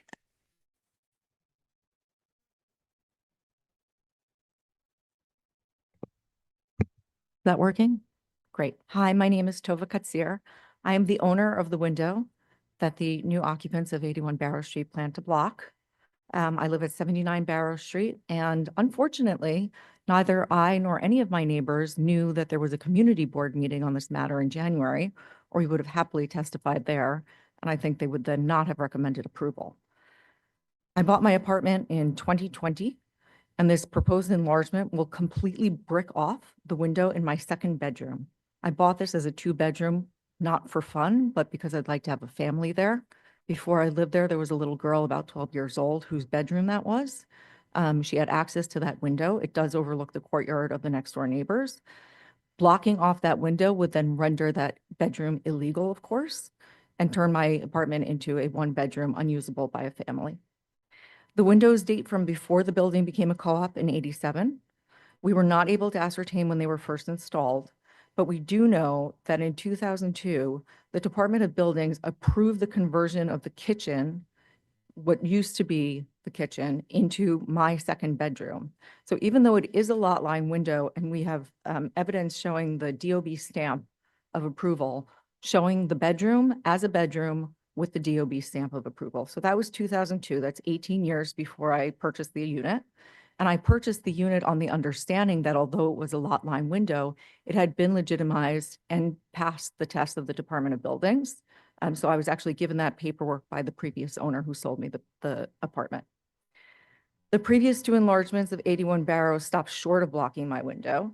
And the 2005 enlargement, the LPC commented on the appropriateness of the size of the enlargement at that time. So this is the third enlargement that they're trying for. The column of windows and another window in my apartment were shown in a 2007 LPC application when my neighbor on the third floor was looking to add an additional window on the wall. So the commission has been aware of the lot line windows and approval after approval, and in each case, the windows were not obstructed. 81 Barrow Street was recently purchased by a family, knowing full well that it was too small for their needs and preferences. They intend to enlarge it for the third time. The enlargement would effectively be 2 stories above grade and 1.5 stories below grade. And they're making room for a larger double height living room, a living space in the cellar, a gym, a sauna, and a wine cellar, all at the expense of my bedroom. The length and depth of the excavation they propose, the digging underneath the cellar, is also highly problematic. My neighbor Vince Bandy will speak to that. He's an architect. We're very concerned that it may jeopardize the stability of our building, and in particular, my apartment, which goes down to the basement floor. So I respectfully request that the commission ask the applicant to modify their proposal so that I don't lose my bedroom and the excavation doesn't jeopardize our building. And I have a number of exhibits here, which I'm happy to hand out, whatever's most appropriate. Thank you. We can take those and we'll pass them around. Is there anyone else who would like to speak on this item? Yeah, please come ahead. Hi, my name is Vincent Bandy. I'm the board president of 79 Barrow Street Owners Corporation. In addition to what Tova has spoken very clearly about the lot line windows, we are concerned about the excavation for the cellar space and the impact that it can have on the foundation of our building, which is also part of the Greenwich Village district. Our building is 1906. It's a George Pelham design. You all will know many buildings he's designed in New York City. The excavation seems to us to be pretty extensive, pretty deep. It also encompasses a length of our west facade that goes from protected by the building at 81 Barrow to unprotected in the garden. So it offers a kind of couple of conditions that would be potentially hazardous to our foundations. I request that you all take a look at that and think about how that might play into your designs respectfully. And if there's some way that maybe we can figure out a way to ensure that everything works well between both parties. Thank you. Thank you. Is there anyone else who would like to speak on this item? All right, I'm going to take a moment now to turn it over to Stephen Thompson. We do have some people who are participating remotely who'd like to testify, so I will turn it over to Stephen now to call on those people. Thank you. If you are joining us via Zoom and wish to testify, please use the raise hand function, after which I will promote you to panelist, and we ask for you to unmute yourself, state your name for the record, and you will have 3 minutes to speak. Our first speaker will be Dina Tass-Winter.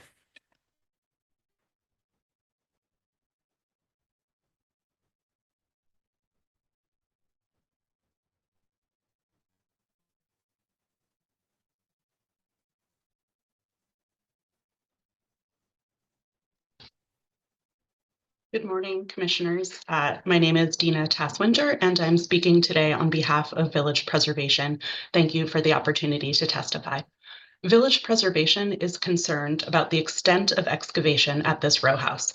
Built as a modest 3-story Italianate house in 1852 to 53, now the only remaining of an original row of 3, 81 Barrow Street has already been significantly enlarged from its historic massing, including construction of a rooftop addition and a full-height extension that were approved by the Commission in 2005, as previously mentioned. The depth of excavation now proposed below the existing, already expanded modern cellar and into the rear yard beyond the original foundation of the house would not only further increase the non-historic footprint of the building, but bears the troubling risk of destabilizing the building and impacting its neighbors. We ask that the Commission request a reduction to this scope, along with requiring expanded engineering review. Finally, we also feel that the retention of the punched window openings at the top floor of the rear should be considered. Even though this level is not original to the house, the window configuration helps retain some sense of a historic fenestration at a facade that has otherwise been entirely modernized, and it also establishes a distinction between the original building height and the modern rooftop addition. Thank you.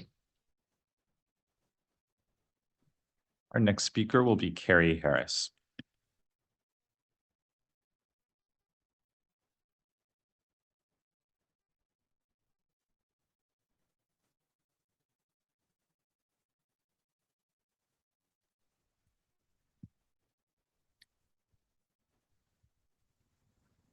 Can you hear me? Yes, we can hear you. Great, thank you. I'm Caroline Harris, a partner at Goldman Harris. We represent Tova Katsir, who's already introduced herself as the neighbor and is in opposition to the proposed enlargement. The proposed enlargement is the 3rd enlargement of 81 Barrow Street. It's effectively a 2-story addition in the rear yard with the excavation below grade to make the occupiable cellar. This proposed enlargement is on top of a 2005 enlargement that was comprised of a 1-story rooftop addition, a 1-story addition on the roof of an existing 2-story rear yard addition, and a 1-story bay extension on the 2nd floor. All of that was on top of a 2-story rear yard addition on the original Italianate style row house, whose scale and style were among the features that contribute to the special architectural and historic character of the historic district. When the proposal and the existing building are viewed from the rear yard, it actually looks like a 5-story building. 81 Barrow bears in the rear would bear no resemblance to that petite row house in style or scale. Including the cellar, this proposed addition is about 3/4 the height of the original building. Thus, the scale of the proposal, especially when you look at it in the context of the previous additions, is not appropriate for the row house. It's too large, it's too bulky. This second rear yard extension should be rejected. If there is any addition in the rear yard, it should not be the equivalent of 2 stories tall or as wide as the yard, or increase the depth of the building to this extent. It's also not appropriate for the block. Granted, the rear yards here are very congested, but to what we could observe, no other building has so many layers of additions. Mostly they are small 1-story additions or simply balconies with stairs to the ground. I believe Ms. Katsir submitted photographs that would show that. Finally, the extent of excavation, which has already been commented on by the 2 previous speakers, both in the depth and length, is alarming. It poses a threat to the existing building and particularly to my client's apartment. This should have been studied with an enhanced engineering review, preferably before the building was designed and in public review. And any such study should be shared with the neighbor.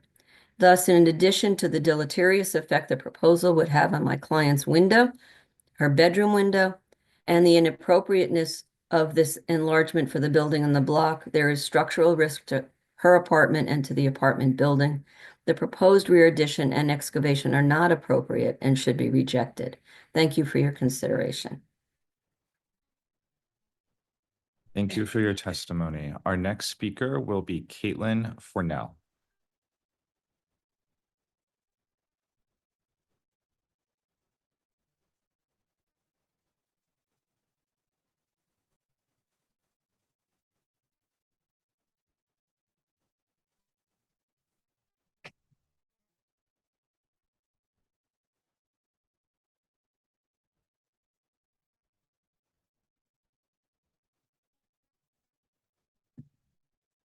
Caitlin Fornell, if you would please unmute yourself.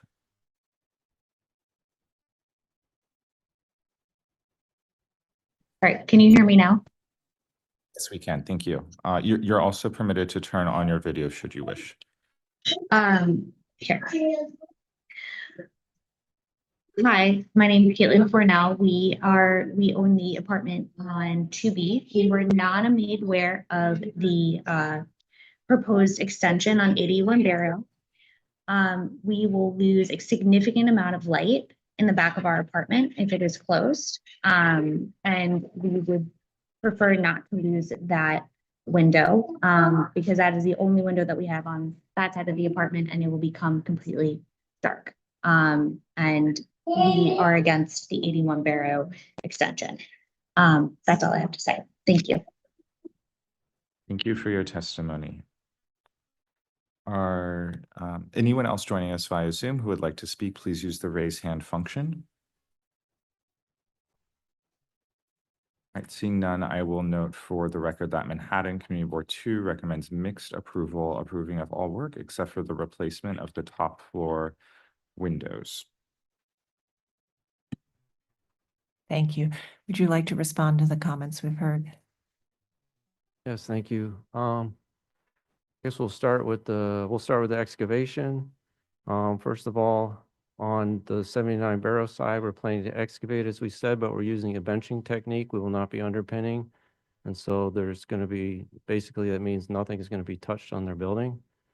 And it's as of right by code to do it that way. And we said the depth is 4'7". So it actually gives up quite a bit of space that in the cellar to bench. Creates a huge block in the corner that you lose space for that. As far as the extension and blocking of windows, we just reiterate that it's a lot line window and it's not legal to have a bedroom on a lot line window. We can Valerie's got a comment on the lot line. Valerie can comment on that. You wanna take over. Good afternoon or morning still. Valerie Campbell from Kramer Levin.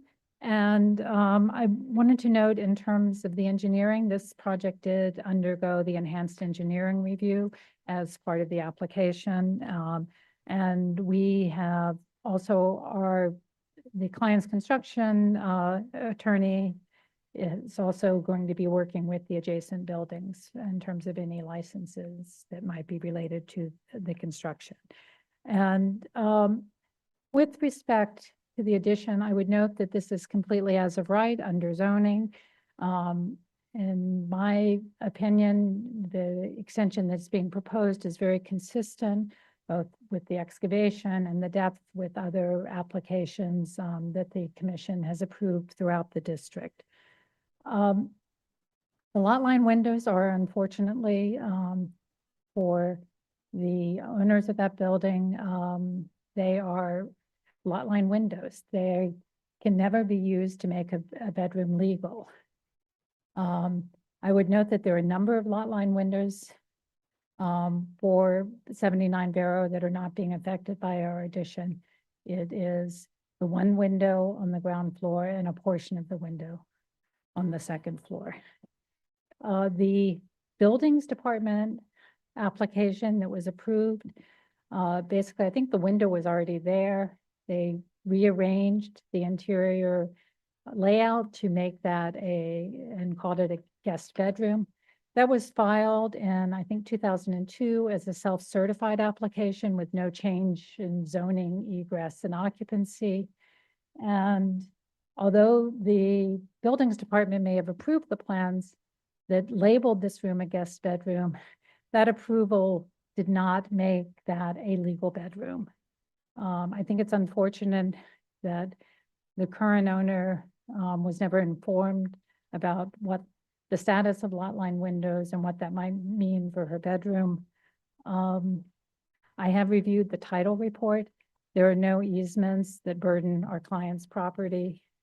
And so all of these windows, like every lot line window in the city, are subject to closure if the adjacent neighbor builds. So. I think we do have a question. No, okay. Okay, it's been answered. Great, thank you. And I just wonder if in plan, if you could just show us where that is.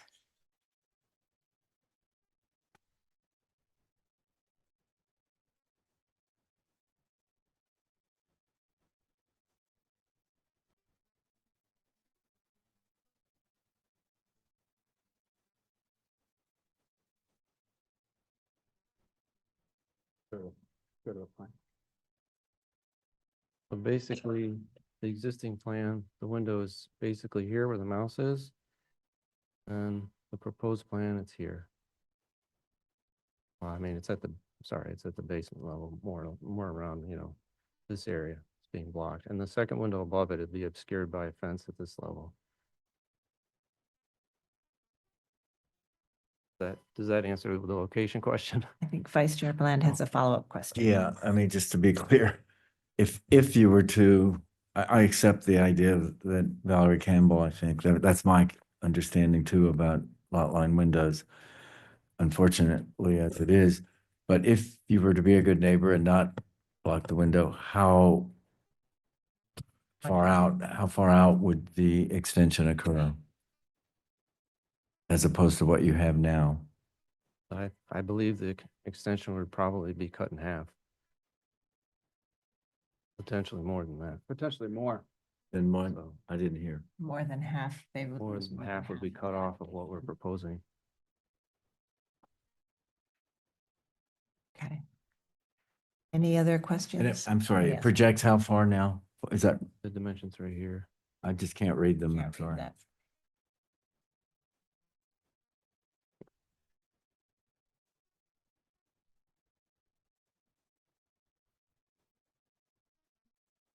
Can't read it on there. Don't know how far your Pull up extension the- goes. I'm gonna pull it up from the website.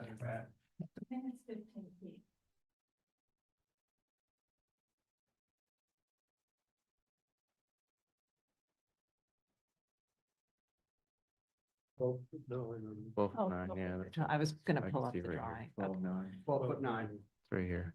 It's Easier to 12 read on foot that one. 9. And do you have the measurement of the window?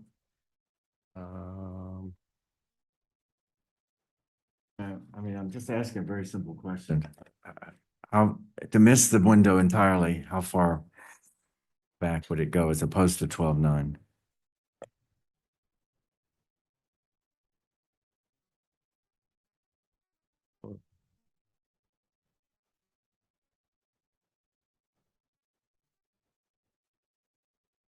Like I said, I think you're gonna cut off at least 6 feet. If it ends like right here, this is only about 5 feet out, 6 feet. All right, thank you. Any other questions, commissioners? Yes, Commissioner Lutfi. Speak to, or someone, speak to these extensions that preceded this one.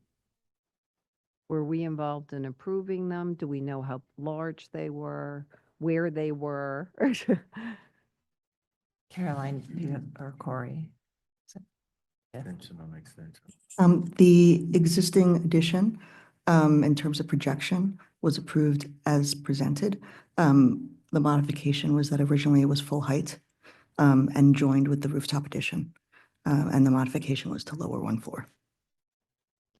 So we previously approved a one floor shorter than the main building rear yard addition that projected out about what? What you see here, the top floor is the rear facade of the rooftop addition, and the rear addition was full height. What was presented was an additional floor to the rear yard addition to join with the rooftop addition. But the projection of the rear yard addition was approved as presented, which is what is as built today. Okay, so the previous approval was to add a floor to an existing two-story addition, which defined the projection. Is that right? The entire rear yard addition was approved by the commission. The difference of what was presented and what you see as built? That I understand, okay. the one floor. I'm just trying to understand how deep it is. And so if it was adding a floor onto a two-story addition, the depth was kind of driven by that existing two-story addition. And we don't know exactly how far it is, but we can see in the photos, it probably, you may be able to show us in the plan drawing. I And could then the explain top, in the just, plan. if we could just go back for 1 second, the top floor of the building is the original top floor, but we approved window modifications. That's correct. Sorry, now you can go. And the, Right, the top floor you see here is the back of the rooftop addition. It's right below that second top. And it's hidden, you don't see it. That was, But it aligns with the. that was, but it was built out. It was built out as a full height rear yard right, so addition. let me just understand. Okay, so they originally proposed it as an L that wrapped the building, and we approved setting the rooftop addition back, but essentially it's a full height rear yard addition, and we just set the rooftop addition back to separate the two parts. I think I can explain a little bit on plan 2 to clarify a few things. Let me just switch to the plan real quick. You can see in the existing plan, this area here, we believe this is the position of the rear wall that would have been at that 3rd floor, which was, extended out in a prior to match the extension of the lower floors, which is at this position. And then they added these balconies too, but we believe this is the original position of the original rear facade. Like if there was a top floor with a cornice or whatever, that would have been at this position. But that was extended at the 3rd floor, and then the 4th floor added on top too, which is even further forward from that. This is the 4th floor here, much more forward from this line. Okay.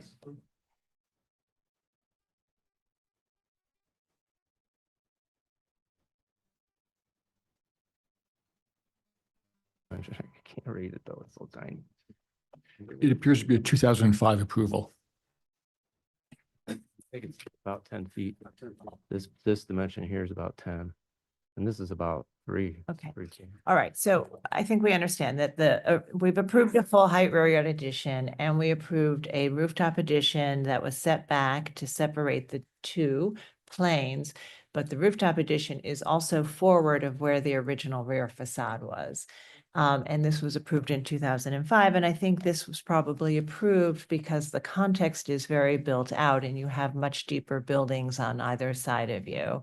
Correct. And so the proposal today is to, at the lower 2 floors, extend out 12 feet and then to reclad or rebuild the upper floors in the same plane, but with brick and a different window configuration. Right.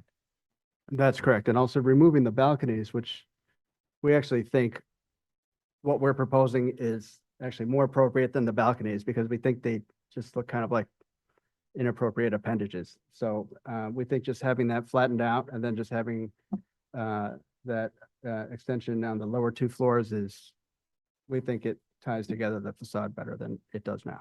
Okay. All right, commissioners, any other questions? Any final questions? All right, let's move to our discussion. Commissioner Lutfi, would you make a motion to close the hearing? So moved. Thank you. Commissioner Chapin, would you second that motion? So moved. All in favor, say aye. Aye. Aye. Any opposed? Okay, the hearing is closed and we'll begin our discussion. We've had a lot of explanation about the layering of this building. Commission has previously approved a full height rear yard addition and a rooftop addition. And I believe that approval was because this was an individual house within the context of deeper buildings on either side of it. So there was not as much concern about the continuity of the row or overwhelming adjacent buildings or the central green space.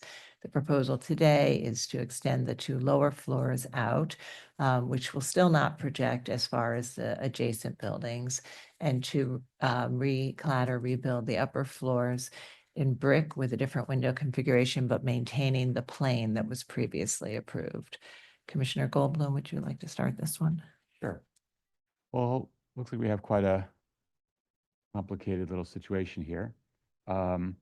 I think to address some of the easier, simpler issues, the excavation is covered by the kind of procedures that we've used on many other buildings in Greenwich Village and elsewhere. And I think that the commission staff is well equipped to work with the applicant to ensure that the excavation does not cause any damage to adjacent buildings or to this historic building. I think that the extension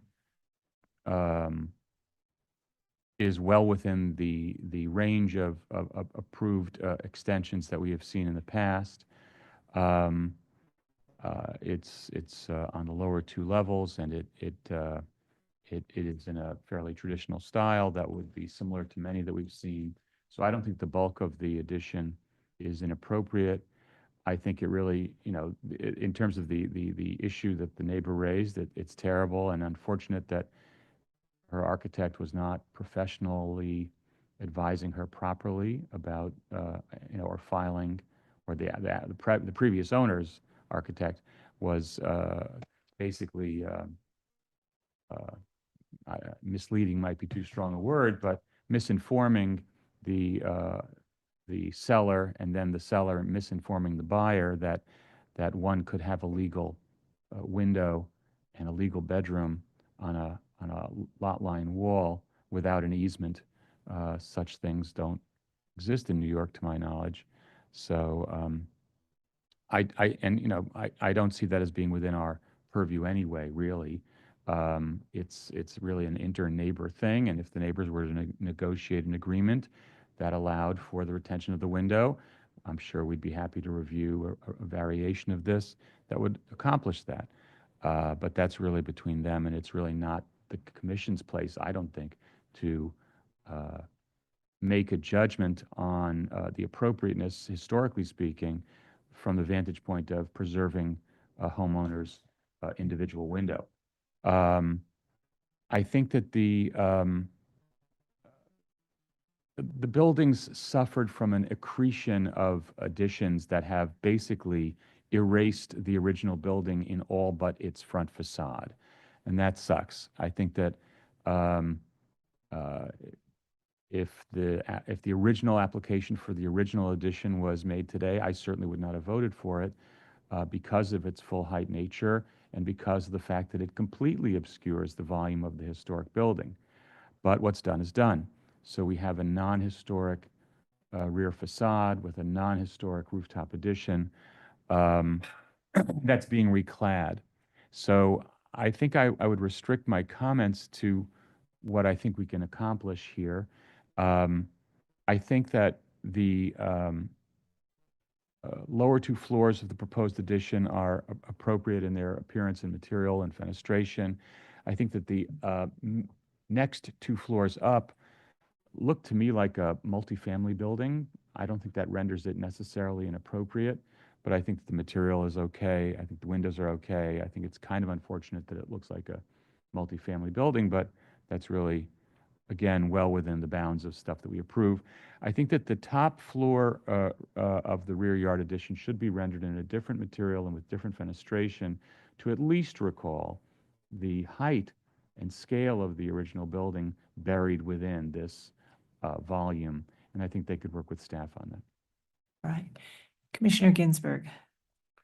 So I agree with Commissioner Goldblum. I would say something that is a little strange. I think the brick is appropriate. However, by going to a dark color brick instead of a white wall, you're going to make the garden, which is pretty tight, much darker.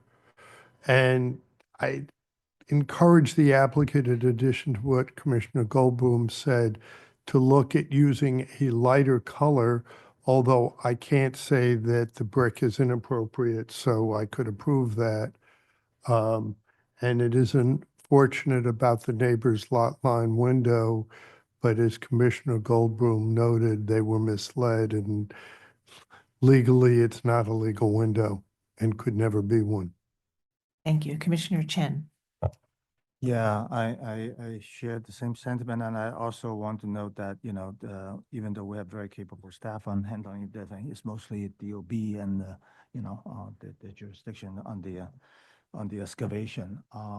And given the past approvals, and I think Michael Goldblum's comments are good ones, in the sense that, the sort of fabric, whatever can be done. But in terms of overall, I think that it's unfortunate, the lot line situation, but the lot line window situation, because that's a fact of life in New York, and a lot, as the applicant's attorney correctly stated, as well as that all know about that. And I feel sorry for the ladies who bought the unit unknowingly. But I think this is consistent with what we typically approve, and there's nothing out of the ordinary in this regard. Vice Chair Bland. I thought Commissioner Goldblum was heading in a direction which I think I'm heading in, and then he veered away from it in the conclusion, which surprised me. I'm not having, I don't disagree with anything that's been said, but I have a bigger disagreement with the whole idea that an addition to an addition to an addition is subsuming this 1850 Italianate house. It's just subsuming it. Now, is it subsuming it in a very congested context? And does that matter? It is in a very congested context. It is wedged in between two higher, bigger, bulkier buildings. Nobody can see it. But, an 1850 building is an important building in New York, and it's had a rooftop addition. It's had, I guess this would be the third level of additions in the back, completely subsuming it. I'm having a hard time with that issue. So I'm not sure where I am, but I'm uncomfortable with it at that level. Commissioner Chapin.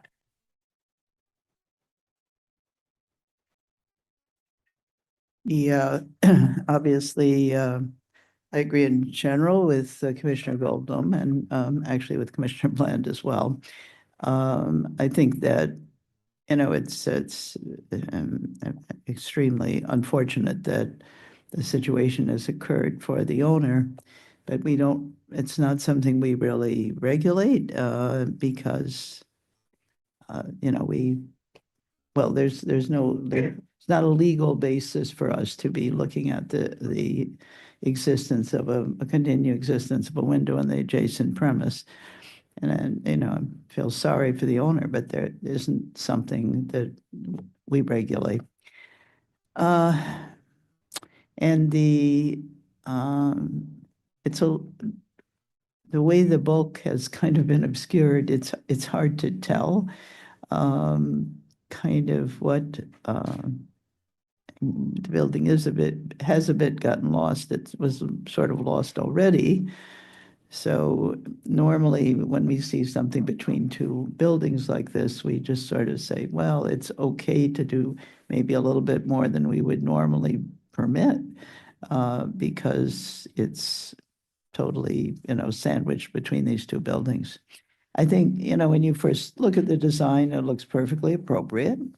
The brick design and so forth. I think that Michael's comment about separating the rooftop is a good one, because that's at least one step we could do to try to reaffirm some of the original dimensions of the building. And on the issue of excavation as well, obviously, we're always very concerned that it's done appropriately. But most of these situations which have occurred there has been some inappropriate action that was taken, and that's what led to building demolition or collapse. So, which is what I found was the building and demolitions generally, where there were issues, they were not properly supervised, or they, whatever, weren't undertaken incorrectly or without permits or what have you. So in this case, I'm sure that the staff and will be extremely careful. And it probably, well, I'm not going to get into whether it would endanger the adjacent premise in any case, but we really don't, I think we have permitted this kind of excavation before, so that troubles me less. I guess that's, I hope that's helpful. Yeah, thank you. Commissioner Lutfi. So I'll just get rid of the excavation issue because we do approve it. It is, these kinds of excavations happen under the supervision of DOB, and we are working with us as well. And so I'm fine with that. But I am having, I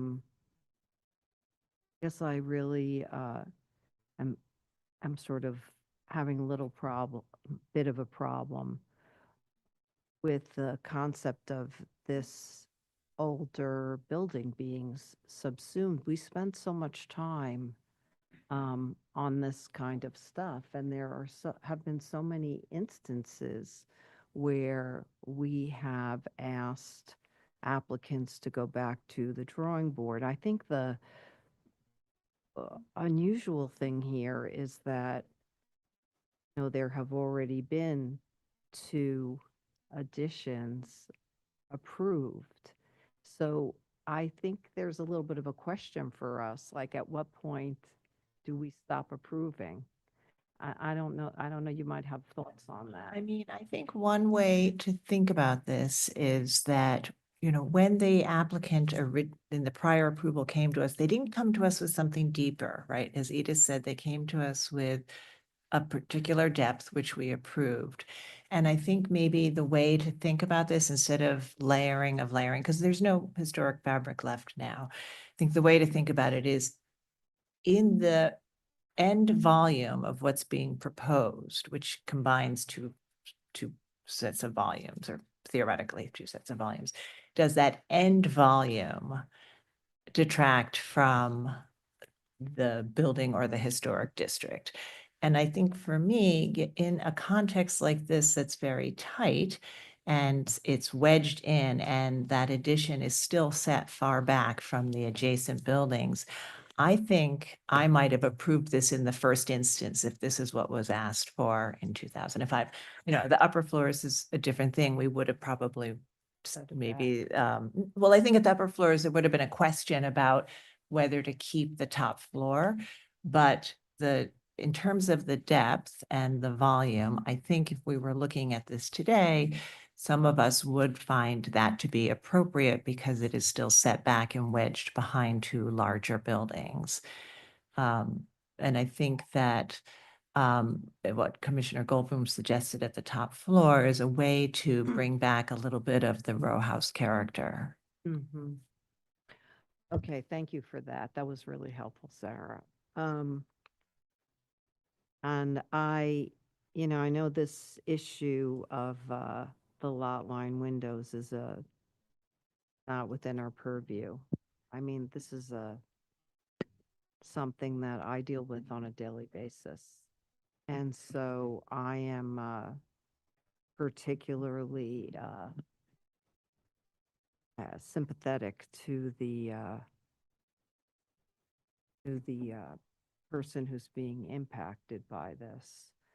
But I guess, and I would also hope, as Fred said, that something could be worked out with this, with the neighbor and the owner. But it's not within our purview. Commissioner Jefferson. I accept where we are with the volume of this facade. And I think what they have done now is very nicely done. And I think I can approve it. Okay. All right. So I think where we are is can, and I'm not sure it's unanimous, but I think have enough to vote to approve it with the modification that they rework the top floor in consultation with the staff. Commissioner Goldblum. Very good. Regarding 81 Barrow Street, Greenwich Village Historic District, the application is to construct a rear yard addition and excavate the cellar and rear yard. I note that the building style, scale, materials, and details are among the features that contribute to the special architectural and historic character of the historic district. I recommend approval, finding that the proposed work will not damage or eliminate any significant architectural features, that the proposed rear yard addition will not be visible from any public thoroughfare, that the existing rear yard addition is not historic, and all floors of the rear facade have been altered to accommodate the previously approved addition. Therefore, the proposed work will not damage or eliminate any significant historic fabric, that the row house is located between two large apartment buildings within a block partially comprised of large apartment buildings, and that the horizontal extension of the rear yard addition will not extend beyond these adjacent buildings. Therefore, the work will not overwhelm the rear facade or the central green space, that the design proportions and materiality of the rear yard addition, including brick cladding and punched openings with metal window and door assemblies, are consistent with such features of other row houses and apartment buildings on the block.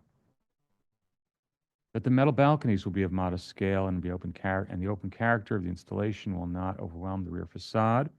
The rear yard is separated from the neighbors by retaining walls and larger buildings. Therefore, lowering the rear yard and retaining the rear portion of its existing grade will not diminish continuity of the central green space.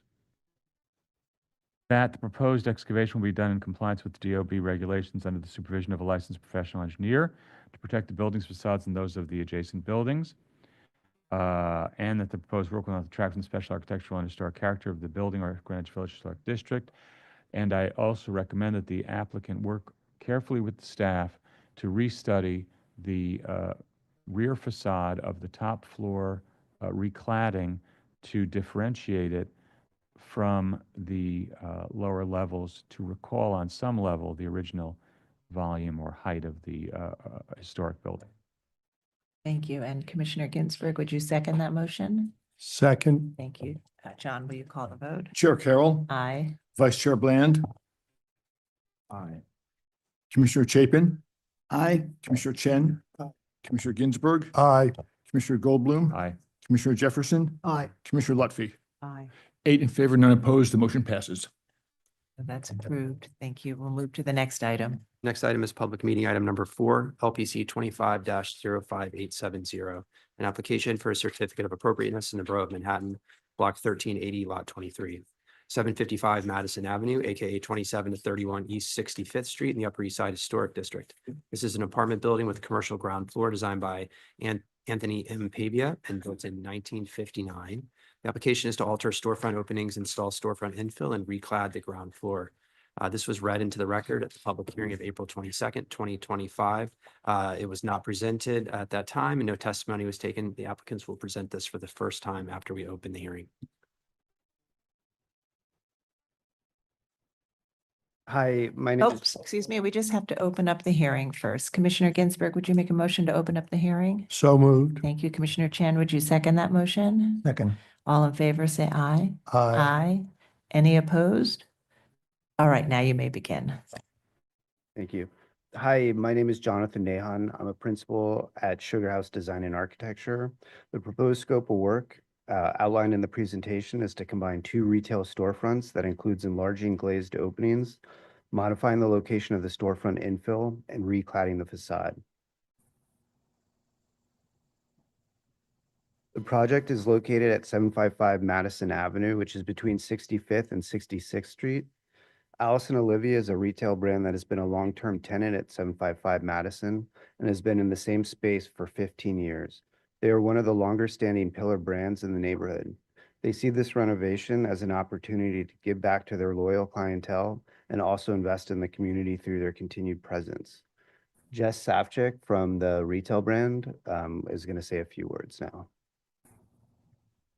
Hi, my name is Jessica Savchik. I am the Vice President of Direct to Consumer Operations here at Allison Olivia, where I've proudly worked for the past 17 years. Allison Olivia is a luxury brand that was founded in 2002 by Stacey Vendette, who is also a native New Yorker herself. And as Jonathan mentioned, we have been on the avenue since 2011, with our retail store serving as a vital presence of the brand in the community. We had originally opened this store as a pop-up with under 1,000 square feet of retail space, and the store quickly became our top performing location in the brand. We have 34 retail stores across the United States. That's a pretty amazing achievement. Over the years, it's been a pleasure to see our brand thrive in this space. We've been building lasting relationships with our clientele, both local, international, celebrity visitors, and these customers continue to return to this location time and time again for the experience that they have within the store. As Jonathan also mentioned, we were recently given the incredible opportunity to expand and renovate this location. The space is not only going to allow for a better way to serve our customer base, but also enhance the overall shopping experience, as well as the visual appeal of the storefront on the avenue.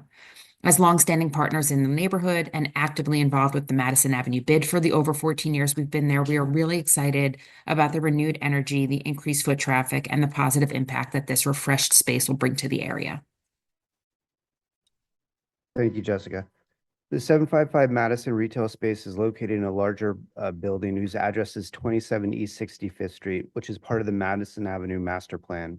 This building was built in 1959 and Anthony Pavia is the original architect.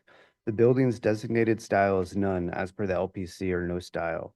Note that the entire base of the building along the Madison Avenue street, including the tenant space 755 Madison, is coded both in green, which represents a presumption that no historic fabric exists, that there are no significant architectural features remaining, and that the remaining features are not uniform in appearance. This page is an enlarged site map showing the project location. Allison Olivia's existing space is shown in purple. They recently acquired the adjacent retail space to their north, which is shown in red, with the intention of combining the two spaces. These are historic tax photos from the 1940s and the 1980s showing the 755 Madison storefront from different views, as well as the larger base building. This page shows a view of Madison Avenue between 65th and 66th Street facing east that includes 755 Madison storefronts.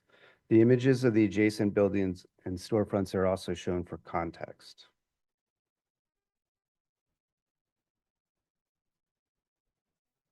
This page specifically shows the existing 755 Madison Ave storefront operated by Allison Olivia, as well as the adjacent space they are combining with. From the drawings and photos of the two storefronts, it's apparent that the glazed opening heights do not align, the cladding materials do not match, and the pier at the existing Allison Olivia space is behind the glazing. Note that the space shown on the left, which is the space Allison Olivia is absorbing, was renovated more recently, which included recladding the facade in limestone, enlarging the glazed openings.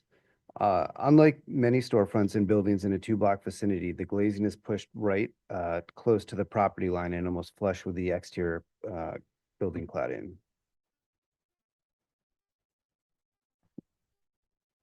It's also important to note that the glazed openings of the current Allison Olivia space are lower due to an existing structural spandrel concrete beam, which provides support for the building above and runs between the piers columns parallel to the storefront. The beam remains at the existing Allison Olivia space, but was removed at the adjacent space. This page shows the proposed storefront for the combined Allison Olivia space. The design takes nods from the earlier 1940s tax photographs in scale and proportion. Note that the glazed opening heights all align. The pier that was previously behind glass has been incorporated into the facade to provide balance, and the storefront cladding is shown in a two-tone limestone pattern. The glazed openings are framed by a red painted custom stainless steel storefront system. The existing structural spandrel concrete beam remains and is clad in painted drywall directly behind the proposed storefront, but is nearly unnoticeable. Where the beam has been previously removed and the new space being absorbed by Allison Olivia, a drop soffit is shown to provide visual continuity from the storefront exterior as well as from the interior side within the combined spaces. This page more specifically shows the glazed openings and pier widths in the existing condition as well as the proposed condition in context of the adjacent storefronts. Note that the proposed glazed openings now align with those of the neighbors to the north and the south. The proposed inclusion of the pier into the facade also provides a more balanced and symmetrical storefront in relation to the adjacent storefronts.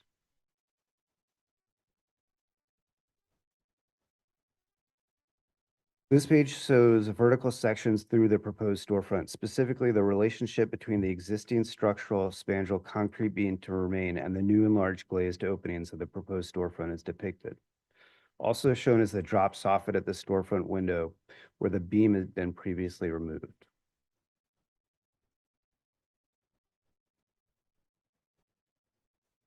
This page shows the proposed materials to be used at the new storefront. These include the red painted color of the custom stainless steel storefront system, as well as the proposed limestone cladding materials. The cladding is two different species of limestone tile that matches the adjacent neighbors, which is cut into an octagon shape, and a smaller square aged limestone accent tile. Together, these create a subtle yet elegant mosaic pattern that provides some consistency with the adjacent storefront, but also provides the expected character and charm followers of Alice and Olivia's brand expect. Also shown is the proposed storefront signage. The brass letters are pin mounted to the facade above the entry.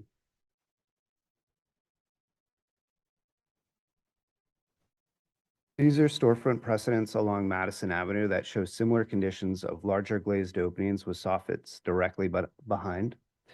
Storefront precedents with irregular facade claddings are also included.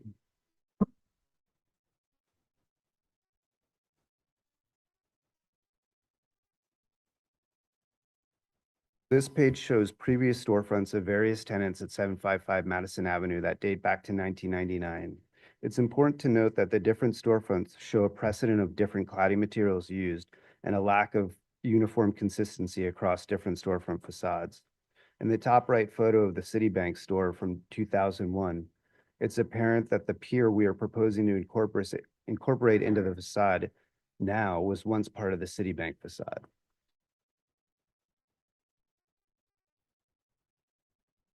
These are additional historic precedents at 755 Madison that date back to 2015, again showing varying cladding materials across different storefronts and lower but uniform glazing heights. To conclude, we're proposing a new combined retail storefront with enlarged glazed openings, a modified storefront infill, and new cladding across the facade. We strongly believe that the proposed infill strategy, enlarged window openings, and cladding design will provide an engaging, unique, and attractive addition to the neighborhood. Thank you. Thank you very much. I think we have some questions. Commissioner Goldblum? Yeah, was the limestone recladding approved at the commission? I believe so. The previous, so, I remember seeing something with that oval thing. yeah. So just a little bit of history, and some of you may recall this. This building is a no style, it's not non-contributing building in the Upper East Side Historic District. And at the time of designation, it was actually a blue brick facade. And this commission approved over the years replacing the blue brick with red brick on the upper floors. And we've approved a number of storefronts and cladding materials at the base of the building. So it has been pretty inconsistent since the time of designation. Is it a staff level for the limestone, or was that a commission level? That was part of a commission level review. It had previously been like a polished black granite on the corner storefront. And at the time, was it presented as like a kind of a master plan thing, like they hope to eventually make it all uniform, or was it like we're just going to do the left and the right, we're going to leave the middle alone, and that's what we're proposing now? I don't recall it being characterized as a master plan or having that intent, although it was known that the limestone would be compatible and match limestone cladding on other locations, as you can see here on the top photo. Right. But the Alice and Olivia store was there at the time, I imagine, and it was kind of never part of the application. Thanks. Any other questions? All right, let's see if we have public testimony. Is there anyone in the room who would like to speak on this item? All right, noting that there isn't, I'll turn it over to Stephen to see if we have any remote participants. Anyone joining us via Zoom who would like to speak, please use the raise hand function, after which I will promote you to panelists, and we ask you to unmute yourself, state your name for the record, and you will have 3 minutes to speak. Our first speaker will be Zainab Tehran.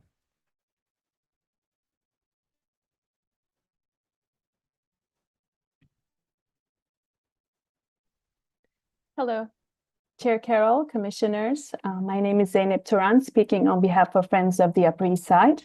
Friends can support this application. The proposed combined storefronts featuring red metal frames are appropriate within the guidelines of the Madison Avenue Master Plan. We are pleased to see the proposed storefront opening heights and the new limestone cladding color will align with the adjacent buildings. We have no objection to the proposed limestone mosaic pattern, regardless of whether a dark accent is incorporated. Overall, we believe this is a handsome design that will enhance the storefronts along this section of Madison Avenue. Thank you, Commissioners. Thank you for your testimony. Anyone else joining us via Zoom who would like to speak, please use the raise hand function. Seeing none, I will note for the record that Manhattan Community Board 8 recommends approval.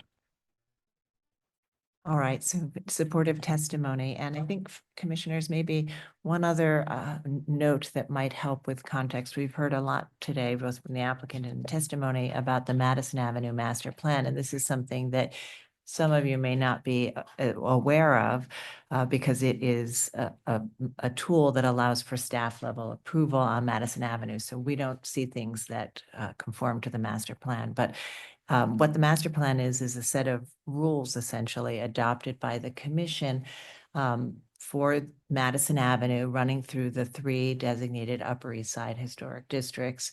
And it was sort of an informal set of guidelines that allowed for staff approval for kind of anything as long as there was no historic fabric.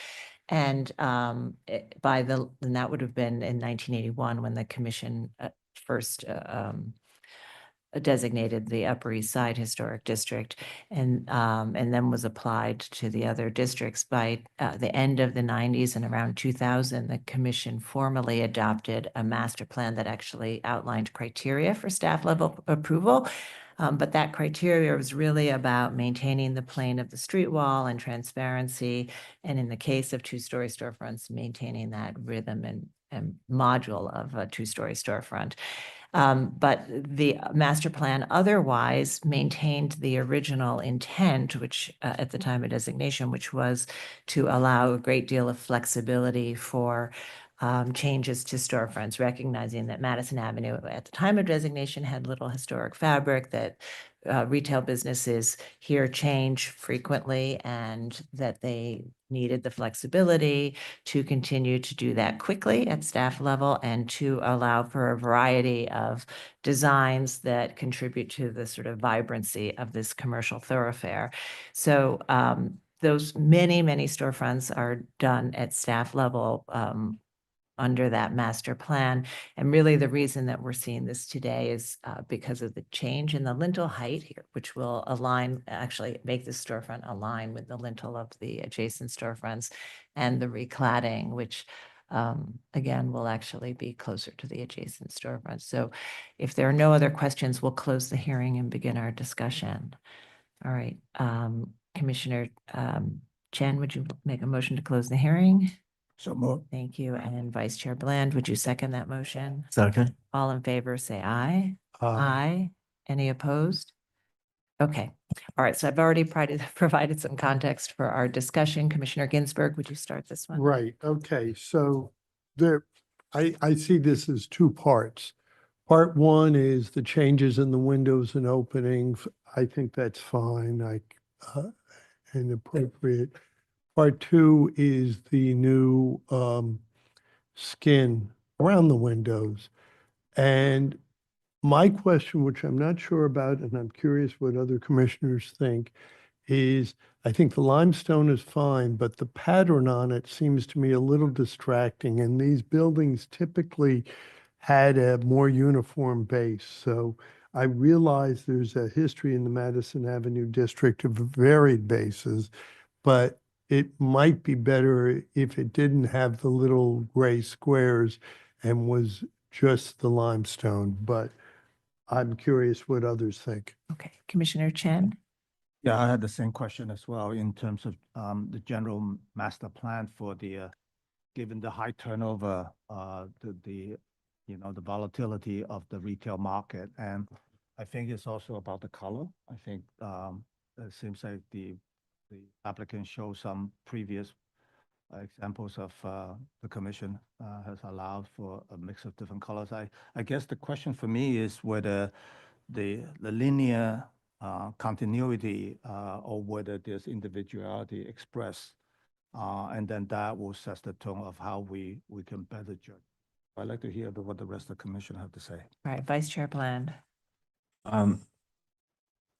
Well, I think this is a kind of a brave new look for this part of Madison Avenue, which I'm not opposed to. And I'm not opposed to it because of the building that it is a part of, this no-style building. If it were a part of, we saw it earlier, the building immediately to the north, I might have different thoughts about it. But for the most part, you know, we think of Madison Avenue as this continuous row of changing storefronts.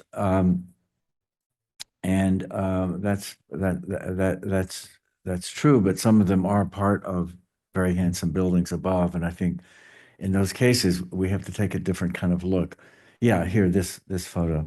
But in this case, I think this new look, first of all, doesn't harm any historic fabric at all, to say the least.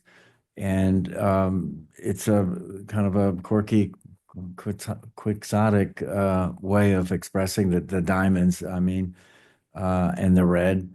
But I think it's okay. It doesn't. I think it's fine. Thank you. Commissioner Chapin. Yeah, I agree with Commissioner Bland. It's, it's a little bit unusual out there, but it's charming, and I think it really has a nice sense of interior style that actually that goes perfectly well with the building in this case. And and a lot of the Madison Avenue storefronts have a bit of brand statement about them that is successful. And, I think because this isn't affecting any historic fabric or anything, that, it's a little bit experimental, but I like it. So I could support it. Okay. Commissioner Lutfi. Things that I want to note. It's kind of fantastic that at this particular time when a lot of retail in Manhattan is having problems, especially on Madison Avenue. And there's been a migration downtown of larger upscale brands. Allison Olivia occupies a slightly different space, but it's an important fashion brand. I think it's sort of wonderful that they're doing well and that they are going to be increasing their footprint. And I'm hopeful that based on what happens here, it helps to spur a little bit of a revival along the streetscape. It's very important. It's very important, really historically and just economically, a very important shopping strip in New York City. So with that said, it's absolutely wonderful also that now with this expansion, we're going to have a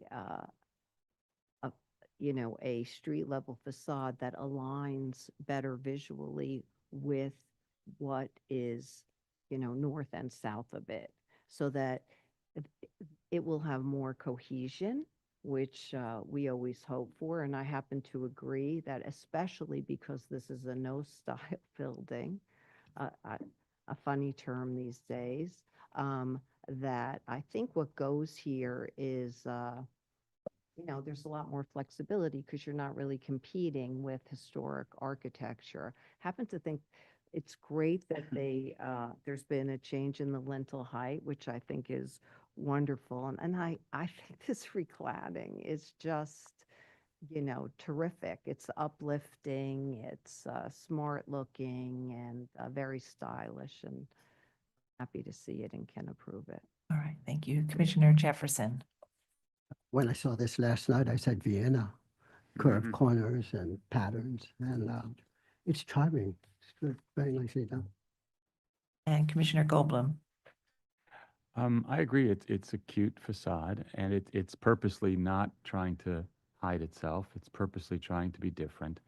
And the interesting thing that I noticed, and I wonder if this is true or if it's just because of the photos, is like in the Manhattan district, you have kind of two kinds of buildings. You have townhouses that have had these two-story duplex additions with a storefront, and you have larger buildings, apartment buildings. And while in the examples that they showed anyway, whereas the two-story additions to townhouses tend to replicate the scale of the townhouse to which they're attached, but have very varied facades over the streetscape. The apartment buildings tend to have unified facades, where there's some kind of system to the way that the openings read.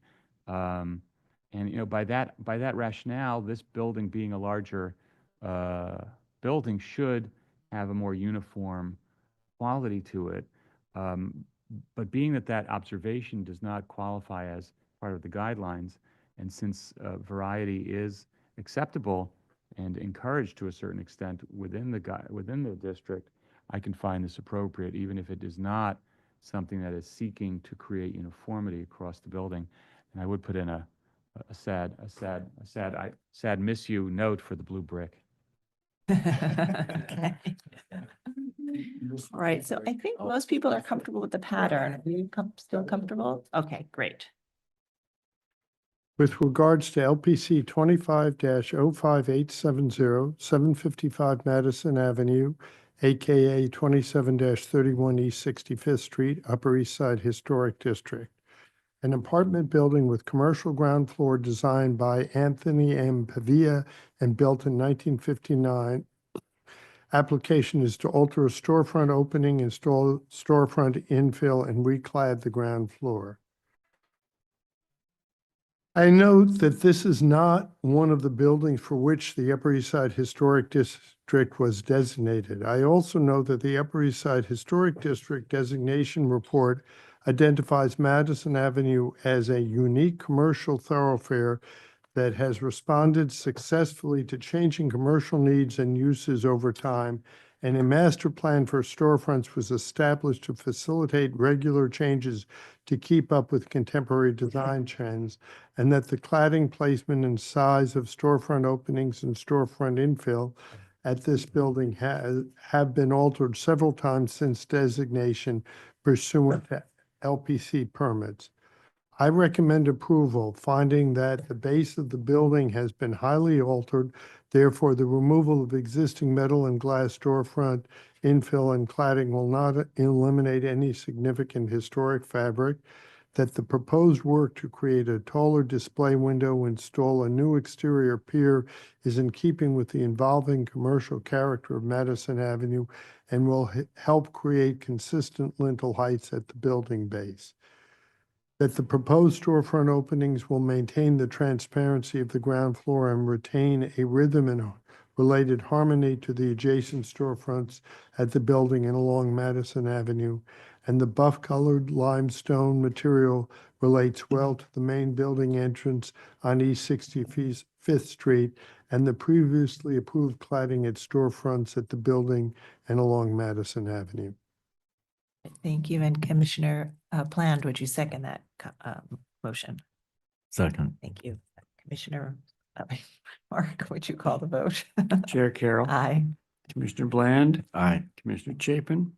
Aye. Commissioner Chen. Aye. Commissioner Ginsburg. Aye. Commissioner Goldblum. Commissioner Jefferson. Aye. Commissioner Lutfi. With 8 in favor and none opposed, the motion passes. That's approved. Thank you. And we'll move to the next item. Next item is public meeting item number 5, LPC 25-07196. An application for a certificate of appropriateness in the Borough of Manhattan, Block 1378, Lot 41, 52 East 64th Street in the Upper East Side Historic District. This is a classical style row house built pre-1879 and altered by Frederick Sterner in 1916 to 17. The application is to modify the front facade construct a rooftop addition, demolish a rear addition, and reconstruct and raise the rear facade. To open up the hearing. So Commissioner Chen, would you make a motion to open up the hearing? So moved. Thank you. Commissioner Chapin, would you second that motion? So moved. All in favor, say aye. Aye. Any opposed? Okay, you may begin. Thank you, and good afternoon, Commissioners Cass, Stackelberg, Higgins, Quaysbarth and Partners, Preservation Consultants, and our project team, architects, clients, and colleagues. The proposal that we're presenting to you today for work at 52 East 64th Street, a project located in the Upper East Side Historic District on the south side of 64th Street between Park and Madison. There are three components to the overall scope of work, and the first is, as you can see in the photograph, raising the entry currently is 5 steps down off of the sidewalk. So by removing one course of limestone between the parlor and second floors, we're able to raise the entry up to grade. That's one aspect of the scope of work. There's a rooftop addition that is not visible from the surrounding streets. And then at the rear, removing a rear extension that is 2 and 3 stories, 1 bay wide at the back, extends all the way to the rear lot line. No historic significant features, and will provide significant more light and air for the back of this building, but also for the adjacent buildings. The building in its context, it was constructed, the bones of the building were constructed as according to the designation report pre-1879. From what we can tell in our research, the building was not part of a row, it was an individual house. The buildings to the right, to the west, are two 15-bay wide, 15-foot wide, 2-bay wide houses that were built together in the 1880s. And then the house to the left, the red brick house to the left to the east, was a ground-up construction designed by Ernest Flagg. So I think it's important to note that 52 does not relate, and you'll see this in the back, does not relate in floor heights or articulation off the back of the building in particular. And I think that's significant to consider in the overall scope of the project. The Sanborn map, you can see the building's location closer to Park Avenue with large-scale apartment buildings on either corner of the block. An aerial view illustrating those large buildings on Madison and Park Avenue, and then the smaller scale row house buildings at the center of the block. And an inset photo here just illustrating the other rooftop elements on the adjoining building. So 52 is set within here. There's an addition at 54, and then a tall bulkhead at 50. Some historic photographs of the building. On the far left is actually a photograph of 54, but you get a piece of 52 in its historic cladding, its brownstone cladding on the right margin of that photo. You can see that just here. You can see it was a high stoop brownstone, sort of typical 1870s detailing. And then the photo in the middle, the 1940s tax photo, following the reconstruction of the front facade. This was a front facade that was redone in 1916-17 to the designs of Sterner and Wolf. And you can see the change in those two photographs from the brownstone with the stoop to the more or less to the current condition as it is today. A few things to point out in the tax photo. Interestingly, there are window boxes at the second floor, and you can see the stoop, the steps down into the entryway. And then the designation photo on the far right, the window boxes had been removed, air conditioner had been inset here. There are inset railings at the third floor. One remains today, and then also inset railings at the parlor level and at the ground floor as well. Some historic maps, again, sort of focusing really on the construction history of the building. Again, I mentioned that the two buildings to the west, they're each 15 feet wide. 52 East 64th Street is 20 feet wide, and then the building directly to the east is 25 feet wide, which really establishes that 52 was built as an individual house within this blockscape. I'll also just mention in these photographs, you can see in the 1890s map on the top, there was a small extension by the 1980s. This had been built out in multiple phases, originally extended in 1900, and then by the 1930s, it had been extended almost all the way back to the back of the lot line, and it's a very narrow, awkward extension, which I'll show you photographs of in just a moment. Some existing photographs at the front of the house. As I mentioned, right now entry is down 5 steps into this sort of collecting areaway and then into the house. Historically, the center bay actually had a pair of doors, and that was the main entry with the service bay here. Right now, the entry is that's been infilled at the center with a fixed panel, and the entry is on the left side. You can see railings at the ground floor and also at the parlor. These are very simple iron railings. They're inset into the openings, and I think even in this photo you can see that they're actually quite dense without much without much detail to them. Some additional photos now sort of within that areaway. The building has been vacant for a number of years. This has sort of become kind of a collection of people and things over the years, and is really a pretty ungracious way to enter a house 5 steps down. As I mentioned, the photograph of the center that was historically infilled with doors. That was the main entry, and then there's a service entry back in this corner here, and then a fixed window to the right. Railings extending down from those sort of cheek walls on either side of the steps. A couple additional photographs just illustrating the sort of setback of the front facade relative to the buildings on either side, and those simple limestone side walls to the steps where the railings are attached. The upper floor, the limestone is in a mix of conditions. Some of it's in good condition. A lot of it has through cracks. There's also evidence of a lower right shows penetrations from previous signage and adhesives on the limestone. This photo on the upper right shows, I think, the brackets which were attached for the previous planter boxes anchored into the limestone, and I think the anchors are still there.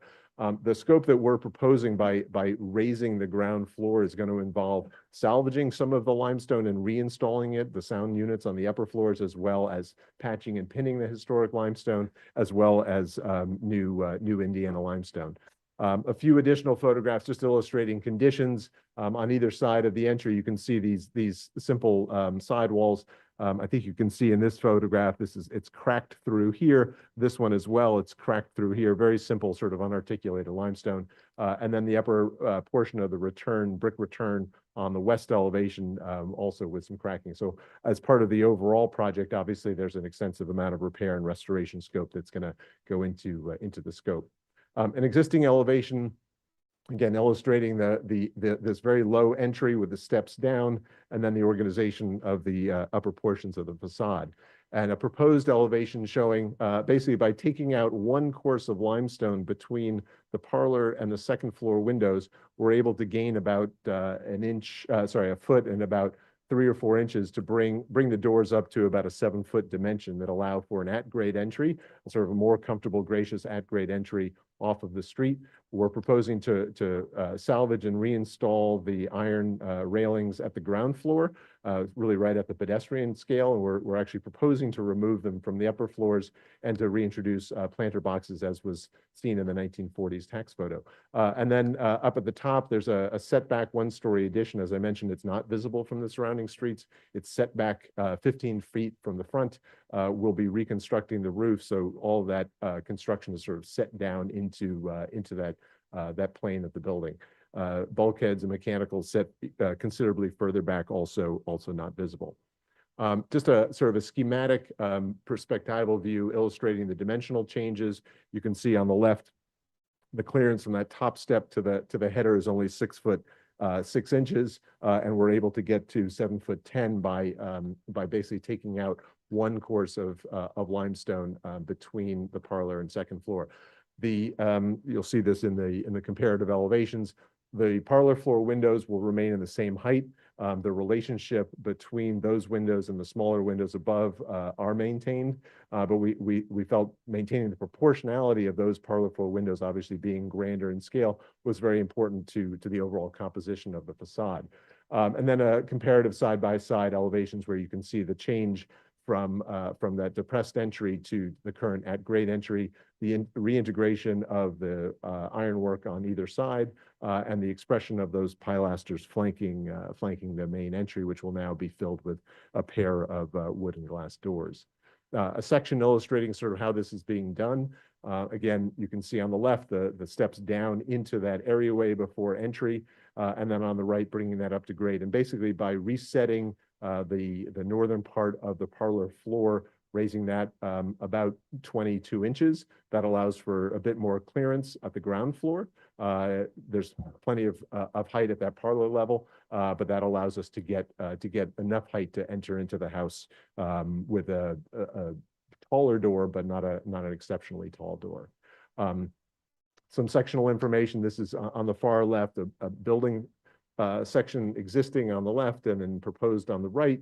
The floor levels are going to remain above, but just adjusting that floor level here at the parlor level allows us to get a little bit more clearance at the entryway. And then a detail section on the right with the limestone cladding, the brick backup, and the integration of planter boxes on the windowsills, all anchored back to the new wood window frames. We looked at other projects throughout the district. This is an interesting project from the 1990s for a school where the desire by the school was to actually align floor plates with a new building and an adjacent building. And so in this application that came before the commission, if you can see in the middle photograph, there's a single course of limestone between these keystones and the sill at the second floor. And basically in this application, sort of similar in concept to what we're proposing, this facade was actually raised by 4 courses. So you can see the new stone between the keystone and the sill, and that allowed the floor plates at this building and then the one directly to the east to align for internal use. So this was a similar limestone fronted facade, and the commission found that this kind of modification was appropriate in the overall context. The proportionality of the facade was retained, and just new limestone infill. This, I'll say with this one, there was a much sort of more significant intervention because the whole upper portion of the facade was reclad, whereas we're just working at the base of the building on 64th Street. Another example, similar to what we have, where we have a lowered entry. And you see this obviously in many instances where stoops have been removed and entries became basement entries. The commission approved a reconfiguration of the base of this building to allow for an at-grade entry. And you see that on the far right. And then one other example, this involved a sort of a greater degree of reconstruction of the front facade. But again, stoop had been removed from this house on 79th Street or 72nd Street. It had a lowered entry, and the commission approved recladding the upper portions of the facade, but integrating an at-grade entry into the ground floor. We also wanted to look at some of Frederick Sterner projects. He's responsible, Sterner and Wolf are responsible for many buildings in the Upper East Side Historic District and Carnegie Hill as well. And it's just a series of examples, sort of looking at the way he handled entries for these redone front facades.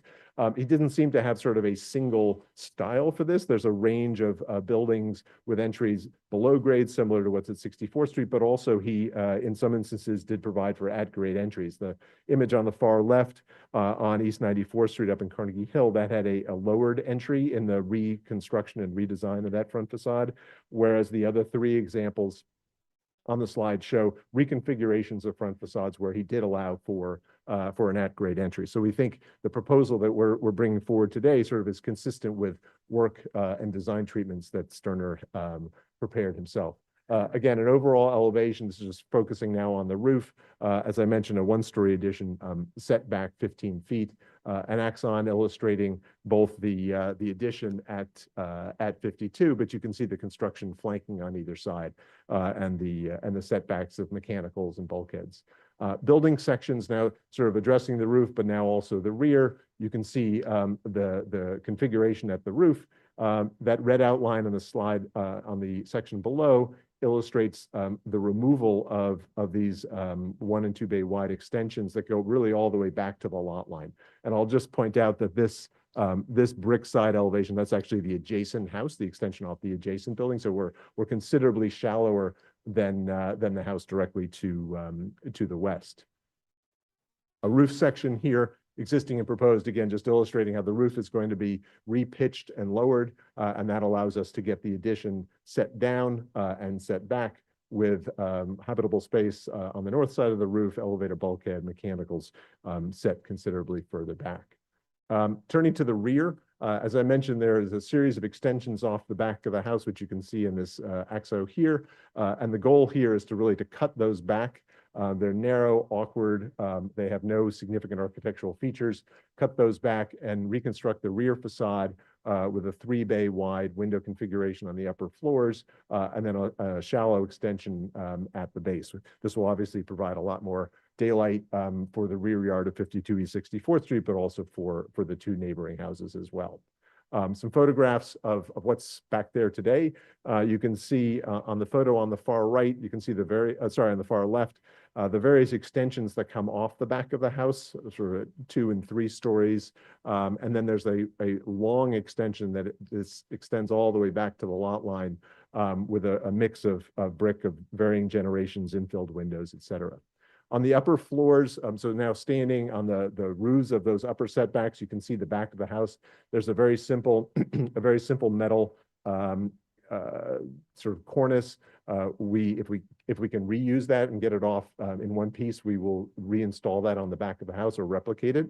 The back of the house looks like it has been parged with something cementitious, but we're looking to reconstruct it and basically maintain that 3-bay wide reading that you can see in the upper left photograph for this top floor and the floor below. I'll also just reiterate the point, looking at these photographs and perhaps the ones across the top of the slide, you can see that there is no relationship between the back of this house and the ones to either side. These houses were definitely built at different times. And as I mentioned, the documentation proves that out about 52, that it was built on its own. Axos illustrating the scope of work at the back of the house. So again, the extensions on the back of the house on the left, those being removed, and then the reconstruction of the house, the back elevation, three window bays across the top 2 floors, and then a shallow extension off the back of the lower 2 floors. Elevations illustrating that scope, the sort of proportionality of the windows are consistent, multi-light double hung windows across the back and a multi-light infill with setback here, a simple railing, and then a spandrel dividing those 2 floors on the lower 2 floors. And then just materiality, as I mentioned, across the front facade, there'll be a combination of salvage limestone as part of the reconstruction and sort of raising of that first floor, as well as new limestone. And we have black painted windows, and at the rear, the rear will be a Belden brick with bluestone lintels and sills, and the upper floor bulkhead and enclosures will be clad in a stucco that is complementary to the buff brick limestone directly below. So just in terms of appropriateness, thinking about proportionality of this facade, maintaining the heights of the parlor floor windows we think is quite important. Taking out that one course between the second and third floor really does not interrupt the overall composition of the front facade, and the relationship of those windows we think is maintained on the upper floors. And on the ground floor, reconstructing and salvaging stone, establishing those piers, which will be legible with the depth of the door infill, and maintaining that sort of offset of the ground floor from that very simply detailed upper floors. And on the rear, as I mentioned, there really are no significant features off the back of the house, simplifying that elevation and providing considerably more daylight for the backyard as well as the neighbor's backyard. Great. Thank you very much. Commissioners, do we have any questions? Yes, Commissioner Ginsburg, followed by Commissioner Chapin. On the parlor floor, you're removing the 2, I'll call them fence railings that are outside the windows. Yes. What is the reason for that? So I think, I can go back to the slide. The railings are very dense. They don't have a lot of sort of open space, so it's sort of blocking light in that space. So there's part of that is really just about daylighting. They also are inset into the opening, so they don't really contribute to the sort of aesthetic and the sort of decorative nature of the front facade. So it's a aesthetic decision, but in terms of fabric, we don't see that as being sort of highly significant fabric in the overall composition. Thank you. Commissioner Chapin. Yeah, could you just discuss the historic ironwork that there's some on the front facade at the parlor floor, I guess, and maybe up higher on the floor just below the, so, what you're thinking about, removing that and, the decisions that were made to, Sure. So, right, so the ironwork is, and you can see it in the tax photo. There's the ironwork at the entry. There are 2 inset railings here, the parlor floor, and then 2 inset railings up at the 3rd floor. By the time of the 1980s designation photo, one of those railings had been removed from the 3rd floor, so that had been lost. I think, and let me go back one slide because I think it's, you sort of, or sorry, a couple slides. You kind of experience the railings sort of in the overall reading of the facade. We've seen, and the building, I think directly to the east is a great example where there's really sort of decorative ironwork. It's on the facade. It sort of contributes to the overall aesthetic of the building. Here, these are, I don't know if timid is the right word, but these are very simply detailed and they're inset into the openings. They don't expand and sort of become balcony railings. So they don't add a lot, I think, to the overall aesthetic of the front facade. And then the railings themselves, as I was just mentioning, and let me go to a detailed photograph, they're sort of flat stock. Flat stock and very dense. So they read more like a grill than a railing in the sense of sort of decorative. There are these I don't know if you can see them, but there are these very small little finials on either end. That's kind of the only embellishment, but they are not, and you can see sort of a piece of the railing at 54 here. They're not, they're not decorative. And granted, the front facade is very simple, but to us, they're not sort of significant enhancements to the facade. And understanding that it is historic fabric, we are maintaining it at the ground plane, sort of at the pedestrian level.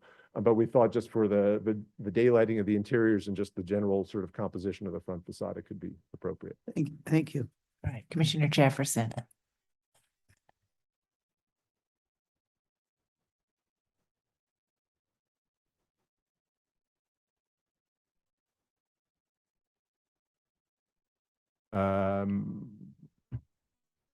That's actually, that's a, I may, oh, sorry.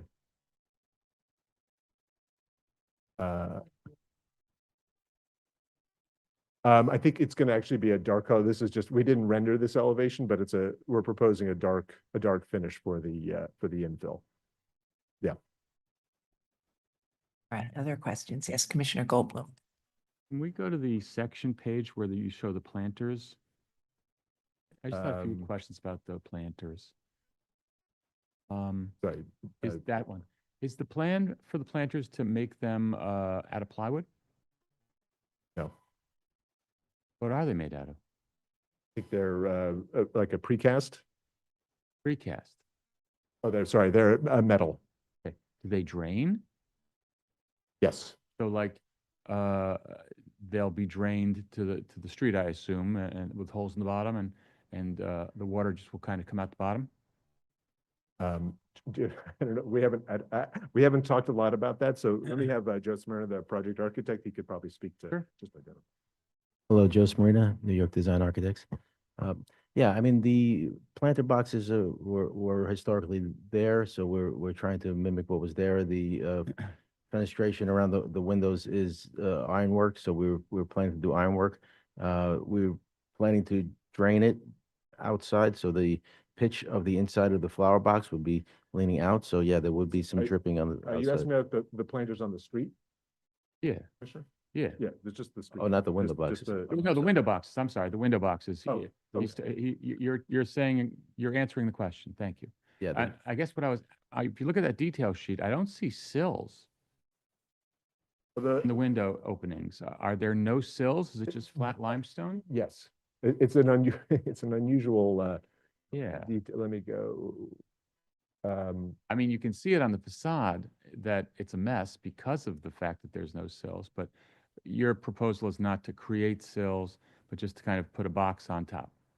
So the windows are inset. Yeah. So the box would sit on that The sill, ledge. and be attached back to the window Right. frames. But the facade is very flat. Yeah. Okay, thanks. All right, others? All right, not seeing any other questions this time. We'll see if we have any public testimony, and I think we don't have anyone in the room to speak on this item, so I'll turn it over to Stephen Thompson to see if we have remote participants. Thank you. If you are joining us via Zoom and would like to offer testimony, please use the raise hand function, after which I will promote you to panelist. We ask you to unmute yourself, state your name for the record, and you will have 3 minutes to speak. Our first speaker will be Christina Conroy.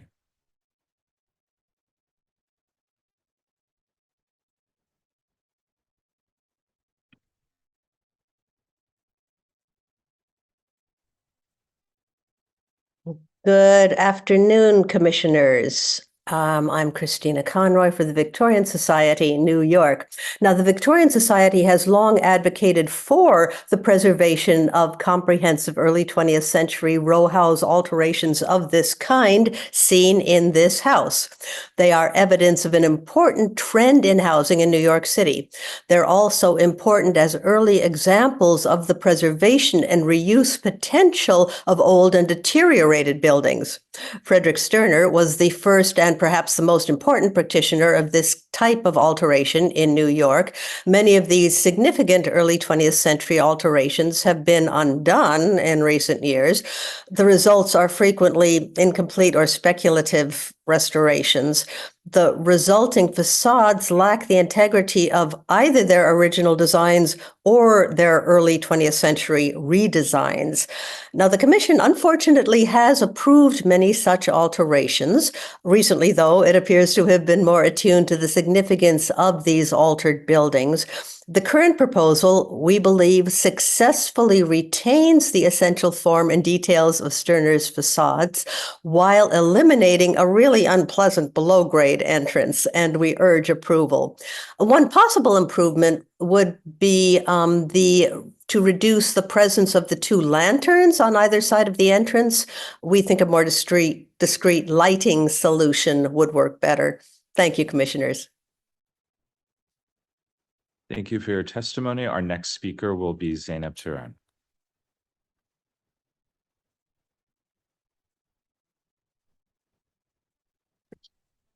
Hello again, commissioners. My name is Zeynep Turan, speaking on behalf of Friends of the Upper East Side. Friends Preservation Committee supports this sensible proposal. We support the removal of the existing rear addition and the reconstruction of a glazed facade. Furthermore, we think the new rooftop penthouse is appropriate as it is not visible from the public thoroughfare with appropriate setbacks. We also support the proposed changes to the entrance as it has been executed in a subtle manner. However, we think that the wing walls flanking the current entrance are integral to the Sterner design. Therefore, we recommend their reconstruction at the grade entry to define the doorway as originally intended, even though they no longer serve their prior function of supporting the balustrade. Thank you, commissioners. Thank you for your testimony. Our next speaker will be Lucy Levine.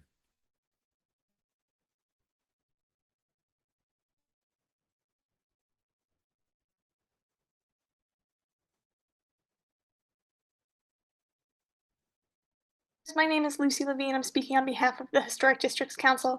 HDC supports all aspects of this proposal except the proposed sconces, which we find oversized and stylistically inappropriate. Thanks. Thank you for your testimony. Anyone else joining us via Zoom, please use the raise hand function.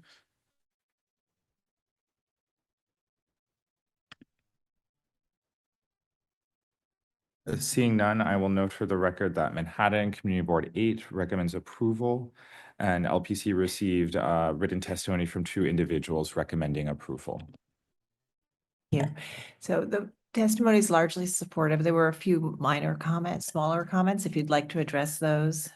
Yeah, 2 things. This is a rare opportunity, so I thought I'd call attention. The 2 letters that have been submitted are actually from the owners on either side of this property, both supportive. So we don't always have the opportunity to call that out and note that, so I thought I'd do that in this instance.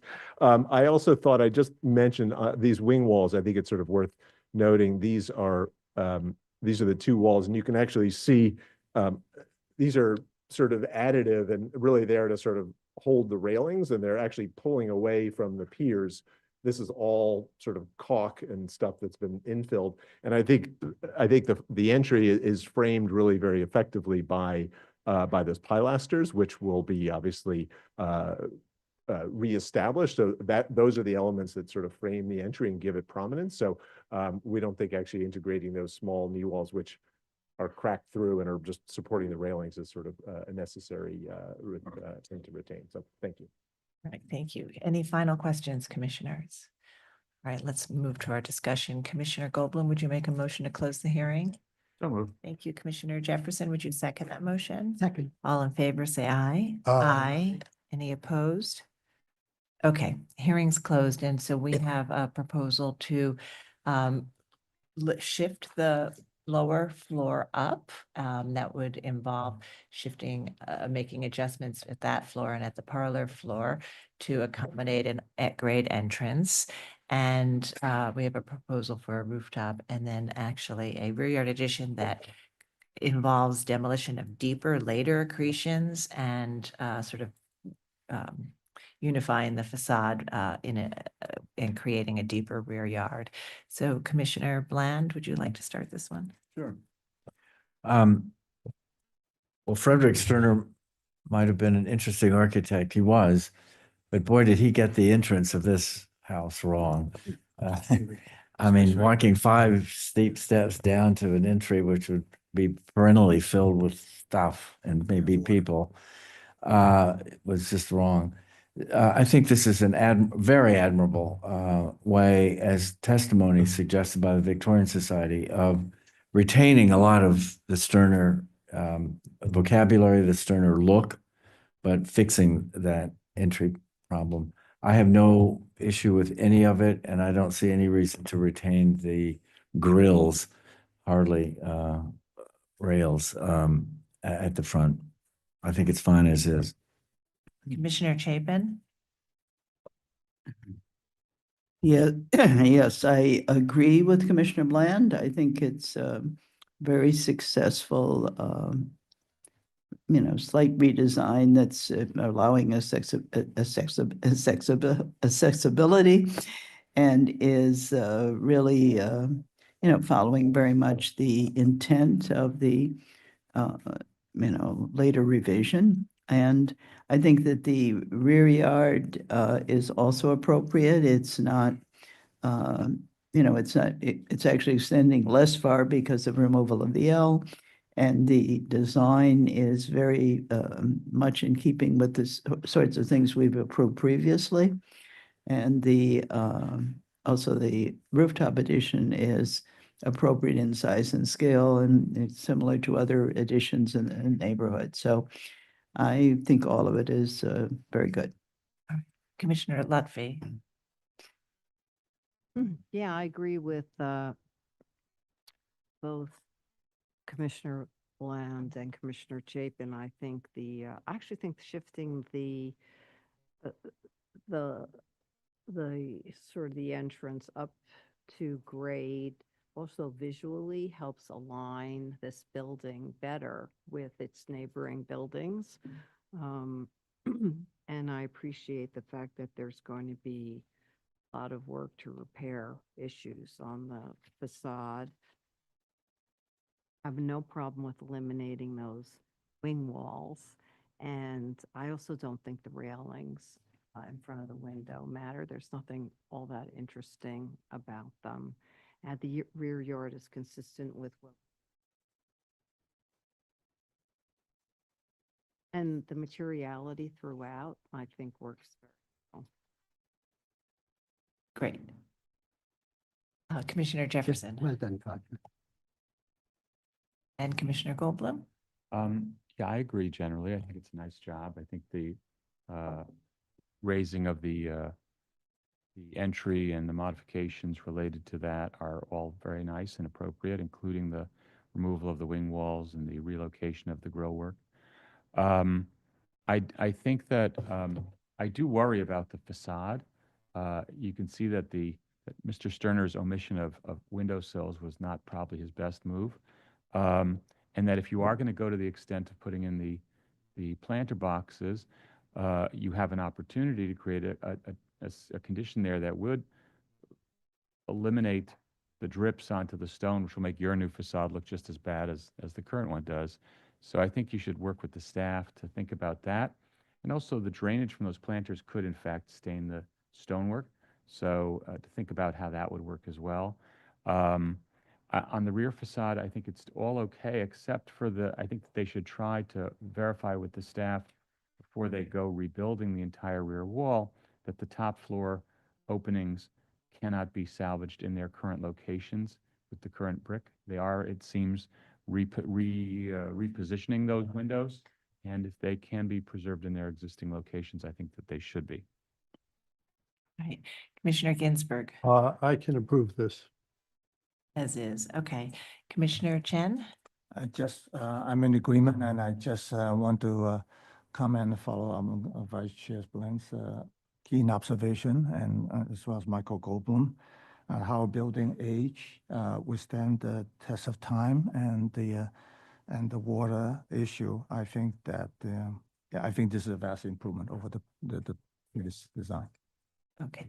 All right. So I think we have enough to approve it as is today, but I do think you make a good point about the sill and the drip condition. So we do ask the applicant to continue to think about that, and you can work with the staff on it, but otherwise we'll do a straight approval. Good. In the matter of 52 East 64th Street in the Upper East Side Historic District, this is a application to modify the front facade, construct a rooftop addition, demolish a rear addition, and reconstruct and raise the rear facade. I note that the building scale, style, materials, and details are among the features that contribute to the special architectural and historic character of the Upper East Side Historic District.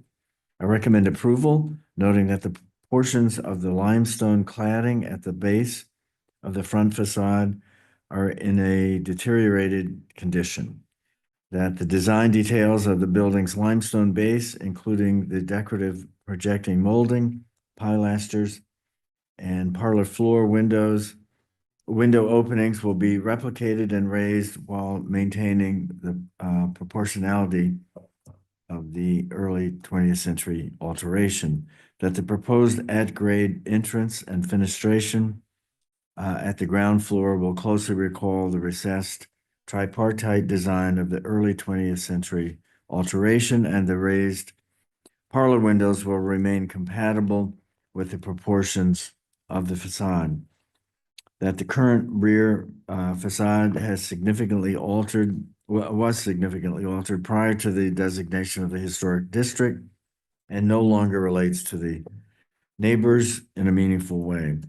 And therefore, the proposed demolition of the existing rear facade and irregular four-story rear L extension will not damage or eliminate any significant architectural features.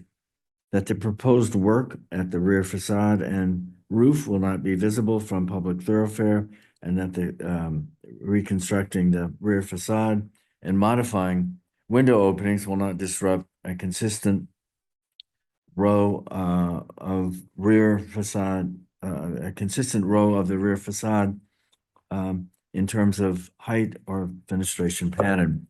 That the design of the reconstructed rear facade will feature simple punched openings and brick necessary that will relate well to other row houses on the block, and will feature simple punched openings and a materials palette that is typical of other row houses within the historic district.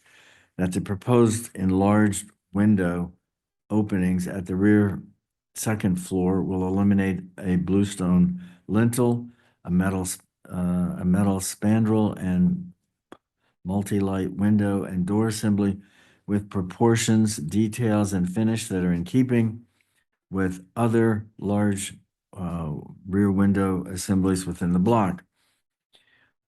That the proposed two-story rear yard addition will be consistent with the predominant height and depth of other rear additions found within the central green space.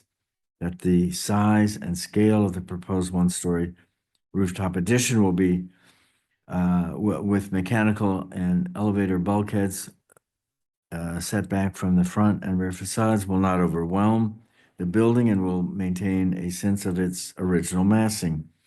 And that the design of the rooftop addition featuring stucco cladding, a sloped roof, and a metal window and door assemblies will feature materials palette and utilitarian character that is consistent with other rooftop additions found at other buildings of this type within the historic district.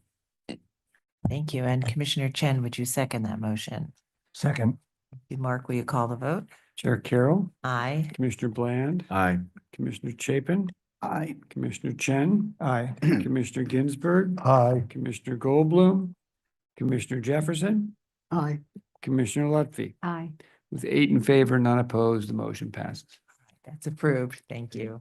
We'll move to the next and final item. Right, that's public meeting item number 6, LPC 24-06787.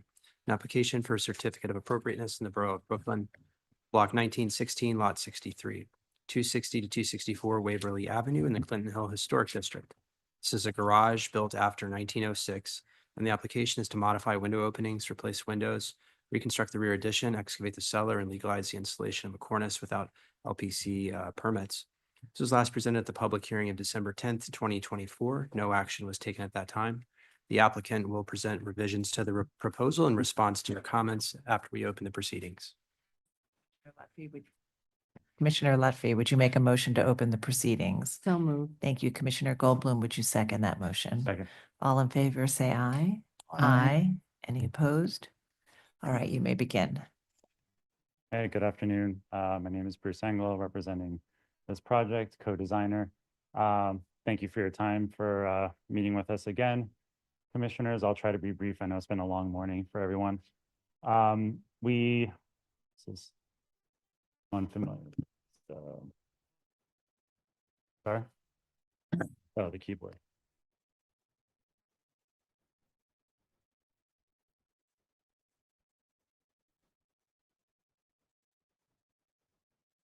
Maybe advance.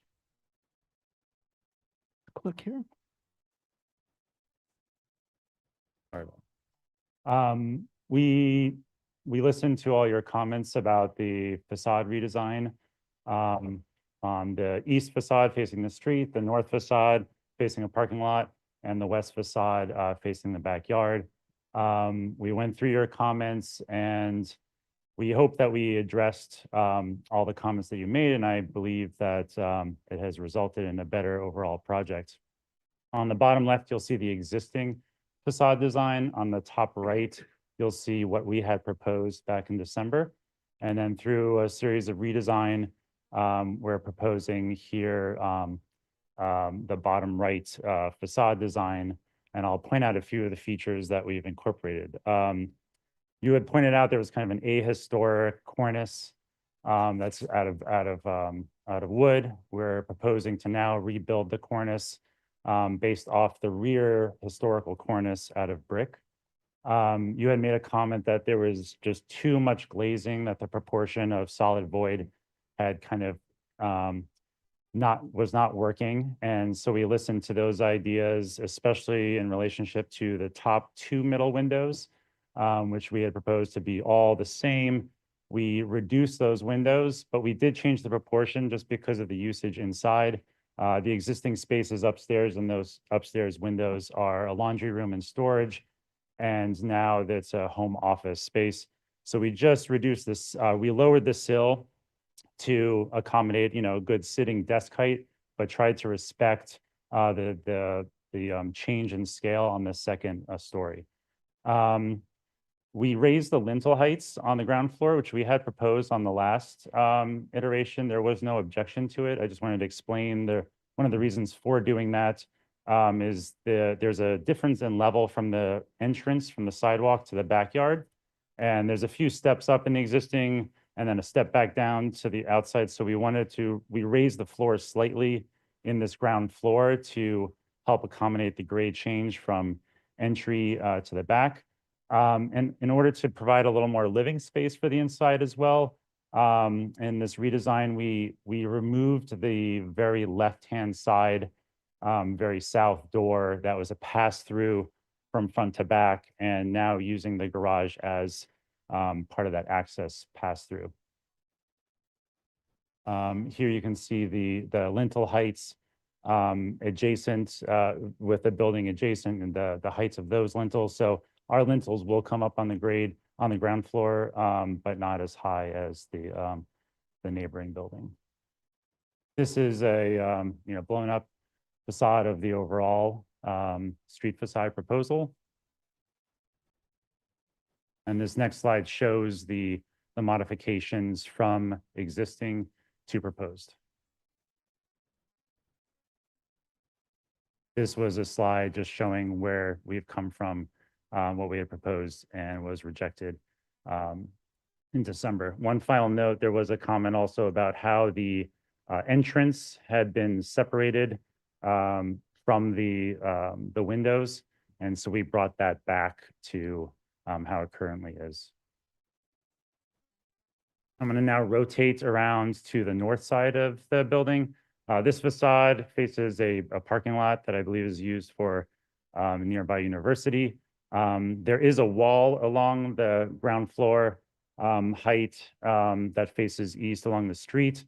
There were comments about how these windows kind of look too modern, don't fit with the overall context in the area, and that these windows would be visible, especially the second floor, from the street. We tried to respect those comments by introducing a double hung style window similar to what we see on the street facade. And we eliminated the second story window. And therefore, we believe that most of what you see here is kind of hidden behind the wall that runs along the street. And the clerestory windows fit in the same kind of height and level of the existing sunroom. And then we're extending the stucco wall to the property line. Here's an enlarged view. And this is a street view that illustrates both the north facade and some of the modifications on the east facade on the street. Just to point out the two top middle windows rendered there on the street facade, slightly different, but we're hoping still maintaining some of that variety on the second floor, raised lintel height. And then just beyond, peeking over that window, or sorry, peeking over that wall, that is just to the north of the building, you see the north facade, lintel and window beyond that wall. The rest of the facade is unchanged. This is existing conditions from the parking area. I'll proceed to the rear yard. I think we received the most comments on this facade, especially as it pertained to just the amount of glazing that we were proposing. So we tried to greatly reduce that, the amount of glazing. We redesigned the layouts inside, and we tried to, any kind of larger glazing openings, we tried to keep down on the ground floor level where we rebuilt the sunroom, and then immediately adjacent to the sunroom, some doors that enter out from a kitchen area out to the backyard. The upstairs, we additionally removed the balcony. That was where the primary bedroom was going to be.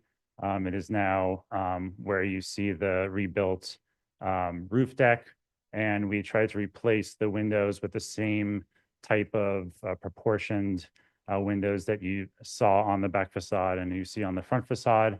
We're going to maintain the cornice. There was also a comment that because the glazing became so overwhelming, the brick piers on the north and west became too narrow. And so we have thickened that around and just creating overall more brick fabric to the overall facade.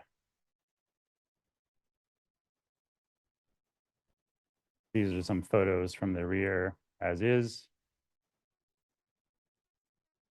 And this is photo from the rear. There's a little walkway that connects through, I think, part of campus to the parking area.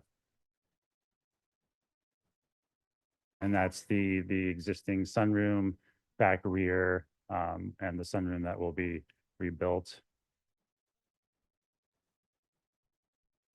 Here's a view of the facade proposed.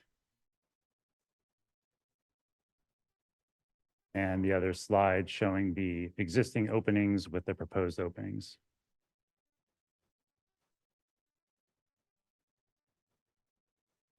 And this is what we had proposed. We also eliminated in the process of design the spiral stair coming down. One other note, there was no comments last time, but because of the very narrow lot size, we are excavating and including a basement. Highlighted in green there is a sunken light well courtyard that will provide light to the cellar. That's highlighted in blue. And you can see in the floor section a slight raise on the ground floor, which is one of the reasons we raised the lintel slightly on the street facade. Okay, Thank you. thank you. Any questions, commissioners?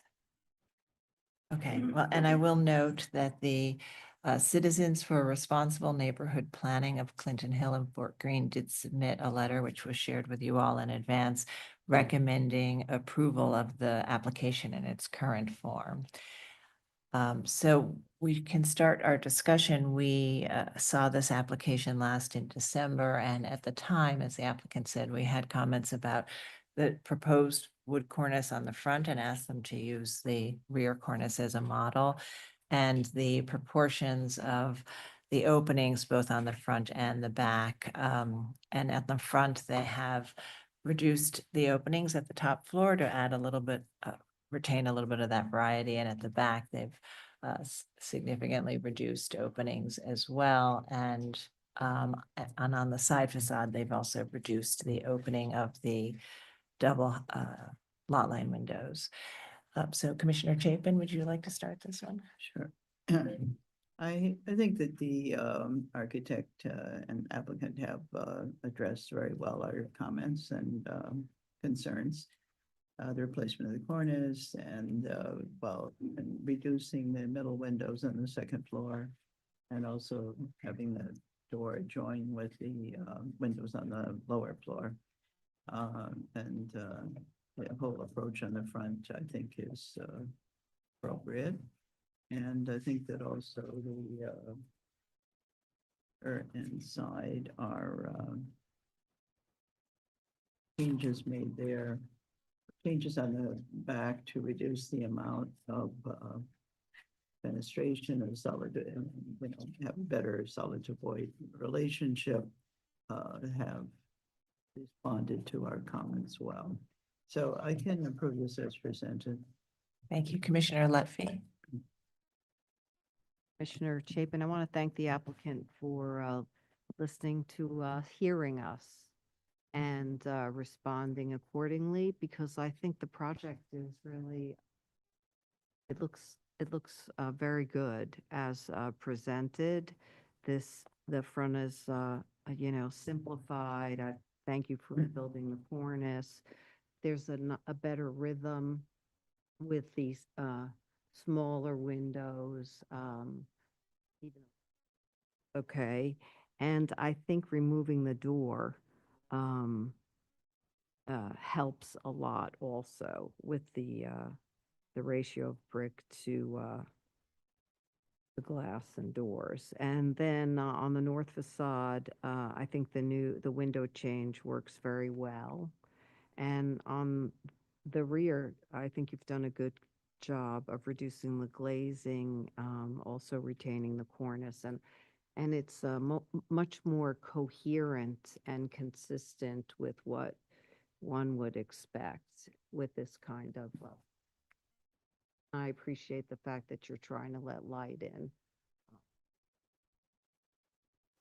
All right, thank you. Commissioner Jefferson. I agree with my fellow commissioner. I think it's appropriate.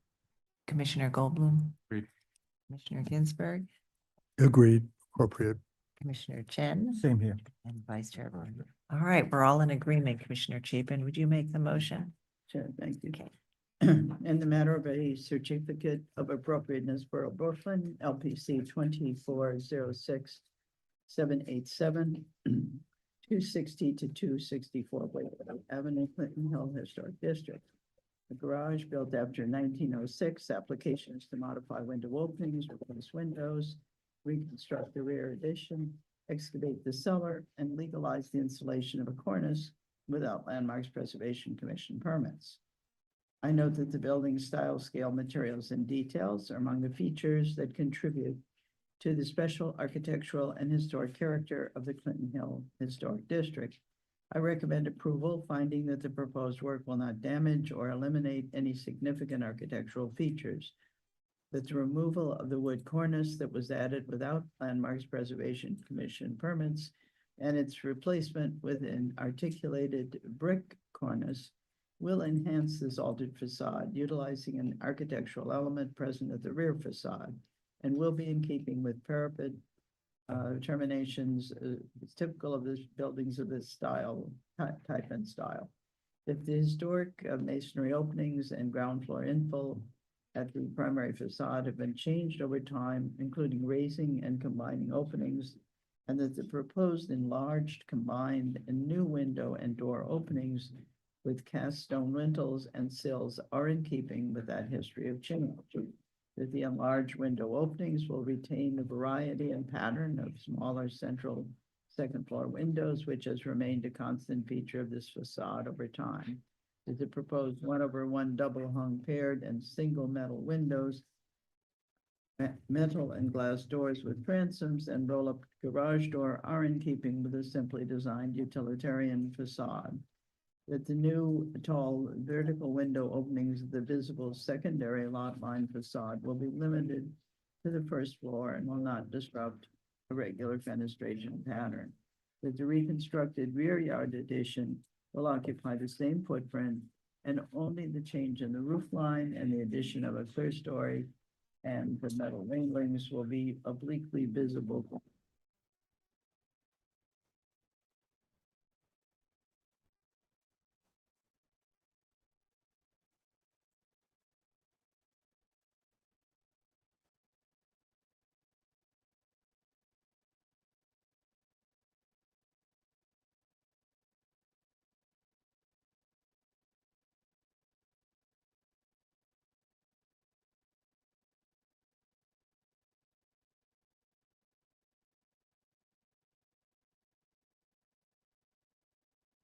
Oh, jeez.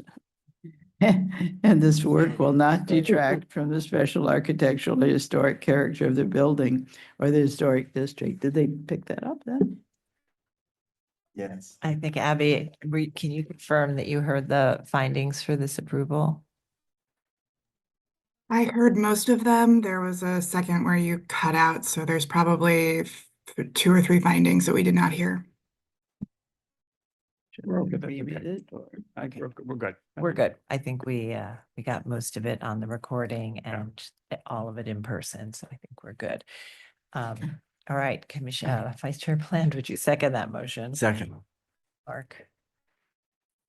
Chair Carroll. Aye. Commissioner Bland. Aye. Commissioner Chapin. Aye. Commissioner Chen. Aye. Commissioner Ginsburg. Aye. Commissioner Goldblum. Commissioner Jefferson. Aye. Commissioner Lutfi. With 8 in favor, none opposed, the motion passes. All right, so that's approved. Thank you. And that concludes our public meeting for today, April 29th. Thank you all, and we will see everybody next